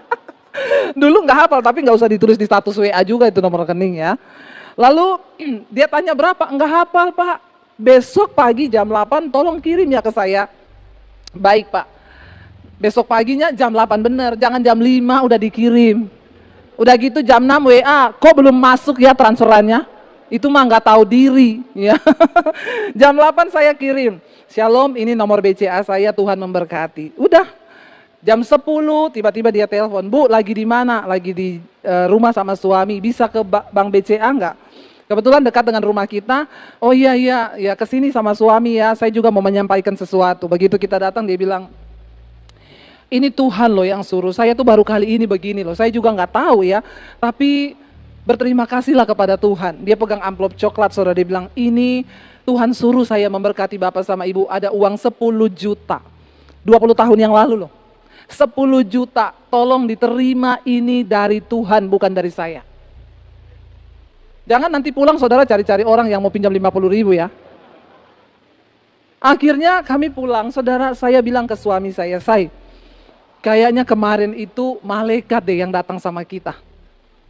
Seringkali Tuhan itu mau memberkati, tapi dia mau lihat dulu sikap hatimu. Saya diminta yang ada pas-pasan 50.000 yang ada pada saya. Suruh kasih semua. Dan kita mau taat. Ya, kenapa? Karena Bapak kita murah hati. Ya, saya menerima itu berlipat kali ganda. Kenapa saudara? Karena ayat ini berkata begini. Coba kita baca ayat yang kedua. Mari kita buka bersama. Matius pasal yang kelima ayat yang ketujuh. Injil Matius pasal yang kelima ayat yang ketujuh. Apa kata firman Tuhan di sana? Firman Tuhan berkata, berbahagialah orang yang murah hatinya, karena mereka akan beroleh apa? Kemurahan. Saudara mau menerima kemurahan, tapi engkau nggak murah hati, mimpi. Alkitab itu selalu ada sebab, ada akibat. Tuhan harus punya alasan untuk memberkati hidup kita. Amin. Saya bilang sama suami saya, kayaknya kalau kemarin kita nggak ngasih uang itu, mungkin hari ini kita nggak lihat berkat Tuhan. Tapi karena kita berani, sebenarnya menabur itu bukan soal kaya atau tidak, tapi sikap hati. Engkau murah hati itu jangan beralasan gini, Bu, saya nggak bisa memberi, orang saya aja miskin. Makanya engkau miskin terus. Maaf loh, saya pernah ada di situ, mengalami yang namanya makan aja susah, tapi sorry, saya tidak miskin di dalam kekayaan hati. Tuhan tuh melihat. Satu kali saya pelayanan di Kota Palu, seminar hamba-hamba Tuhan, saya ketemu beberapa teman sekolah Alkitab dulu, saudara. Mereka pelayanan di desa-desa. Lalu salah satu teman saya, gimana kabar, gini-gini, saya lihat kasihan mereka. Lalu saya bilang, minta nomor HP dong. Dia ketawa. Apa Dep? Nomor HP? Kita enggak pakai HP. Syok saya, hari gini nggak pakai HP. Iya, kenapa? 80-an jemaatku itu cabe, tomat, ubi, singkong. Aduh, saya terpukul sekali. Dan juga memang di daerah kita tuh sinyal masih susah. Jadi memang kita nggak beli HP, nggak perlu pakai HP. Waktu saya ngobrol-ngobrol sama mereka, tiba-tiba saya dapat suara Tuhan di hati. Kamu pergi ke ATM, ambil sejumlah uang ini, berikan kepada mereka 5 orang. Tuhan nggak bilang waktu itu 1 orang 500.000, enggak, juta 1 orang. Saya langsung tengking itu suara, dalam nama Yesus. Ini bukan dari Tuhan, dari setan ini. Kenapa? Karena di rekening saya nggak ada duit banyak waktu itu. Nggak ada. Saya bilang, Tuhan, please. Iya 5 menit lagi. Padahal saya baru pembukaan loh. Ya udah ya, kita cepet aja ya saudara. Saudara, saya uang di rekening saya segitu tuh, aduh itu sudah anugerah banget. Saya bilang, Tuhan ini kayaknya salah, saya nggak mau dengar suara ini. Saya berusaha tutup telinga hati dan telinga saya beneran. Suara itu mendesak saya pergi ambil ke ATM. Dan saya nggak ngomong sama suami karena memang yang pertama laki-laki itu lebih pakai logika kan. Dan kebetulan suami saya sudah mempercayakan uang untuk saya memberkati. Dia bilang, kamu lebih peka. Jadi kamu urus sendiri, kalau ada yang Tuhan suruh, lakukan aja. Aku sudah melihat bagaimana Tuhan menyertai istriku ini, kata suami saya. Harusnya istri-istri di sini juga begitu, amin. Nggak ada amin. Lalu saudara, saya nggak ngomong suami, saya bergumul sendiri, kan nggak ada yang tahu kan. Sebenarnya saya kasih dan tidak ada yang tahu kan. Tapi di sini itu saya nggak. Akhirnya saya panggil satu pengerja di gereja itu, Mas, iya Bu, tolong anterin saya naik motor aja. ATM deket sini mana, ada nggak? Oh ada, ayo. Kita pergi ke ATM. Saya masukin kartu, saya tarik. Tulisannya apa? Maaf, saldo di dalam bank ATM ini tidak mencukupi. Wah, saya bilang haleluya, puji Tuhan 12 kali. Berarti Tuhan tidak menghendaki. Ya, kenapa saudara? Kalau kita disuruh, kita punya uang 10 juta, suruh kasih orang 1 juta. Rela nggak? Masih rela, itu cuma kecil. Kita punya uang 10 juta, suruh kasih orang 5 juta. Saya tanya saudara, rela enggak? Berat itu. Berat, bener. Akhirnya saya bilang, Tuhan, enggak ada uang di ATM. Pindah ke ATM 1, sama tulisannya, maaf, ya dana yang Anda cabut tidak mencukupi di mesin ini, di ATM ini. Oh haleluya. Lalu ada suara di hati gini, pergi ke banknya. Aduh, saya berdoa dalam nama Yesus. Tapi kan saya enggak bawa buku Tuhan. Kan kalau narik gitu harus bawa buku. Terus suara itu bilang, pergi ke banknya. Akhirnya saya masuk ke bank, saya tanya, Mbak, saya mau tarik uang segini bisa nggak? Tapi saya enggak bawa buku, saya tinggal di Jakarta dan itu kan luar pulau saudara. Oh, nggak apa-apa Bu, yang penting ada KTP kan? KTP sama ATM-nya sama namanya kan? Iya sama. Agak berat saya. Akhirnya ditarik, keluarlah uang itu. Saya bilang ke Mas yang antar mampir di ATM, mampir di Indomaret, beli amplop. Saya amplopin saudara. Setelah itu saya berdoa, sudah Tuhan. Saudara, memberi yang terbaik itu tidak bisa dengan sukacita. Ada di sini yang teriris, itu namanya korban. Kalau engkau masih memberi dengan tertawa, belum yang terbaik. Hello? Mengerti maksud saya? Iya. Kalau kita memberi lalu ada yang teriris, itu sakit, itu korban itu. Saya tutup mata, akhirnya saya mendekati mereka satu persatu, saya selipin, ini ada berkat dari Tuhan, berkat dari Tuhan. Nggak saling tahu satu dengan yang lain, nggak usah pamer-pamer, biar kita dapat upahnya dari Tuhan. Kalau saudara pamer, apalagi pakai di foto, di syuting, sudah nggak ada upah tuh, udah hilang, udah dipuji-puji sama manusia. Akhirnya saya pulang saudara, dan saya tidak berani cerita ke suami. Saya diam, sampai di Jakarta hari Minggu saya pelayanan. Apa yang membuat saya kuat waktu itu menabur? Firman Tuhan lewat di pikiran saya. Tuhan yang menyediakan benih bagi para penabur. Itu tiba-tiba muncul di pikiran saya. Yes Tuhan, aku hanya penabur, benih itu daripadamu. Aku mau taat. Saya tabur, waktu sampai di Jakarta, saya ibadah minggu. Di satu gereja, tiba-tiba selesai ibadah minggu saya keluar, ada ibu-ibu ngejar saya saudara. Tiba-tiba dia langsung selipin amplop ke tas saya, Bu, berkat dari Tuhan ya, berkat dari Tuhan. Oh iya, dia langsung pergi. Sampai di rumah saya buka, saudara, tahu nggak? Jumlahnya persis sama yang saya tabur buat hamba-hamba Tuhan itu, dilebihin 10% sama Tuhan. Tepuk tangan buat Tuhan.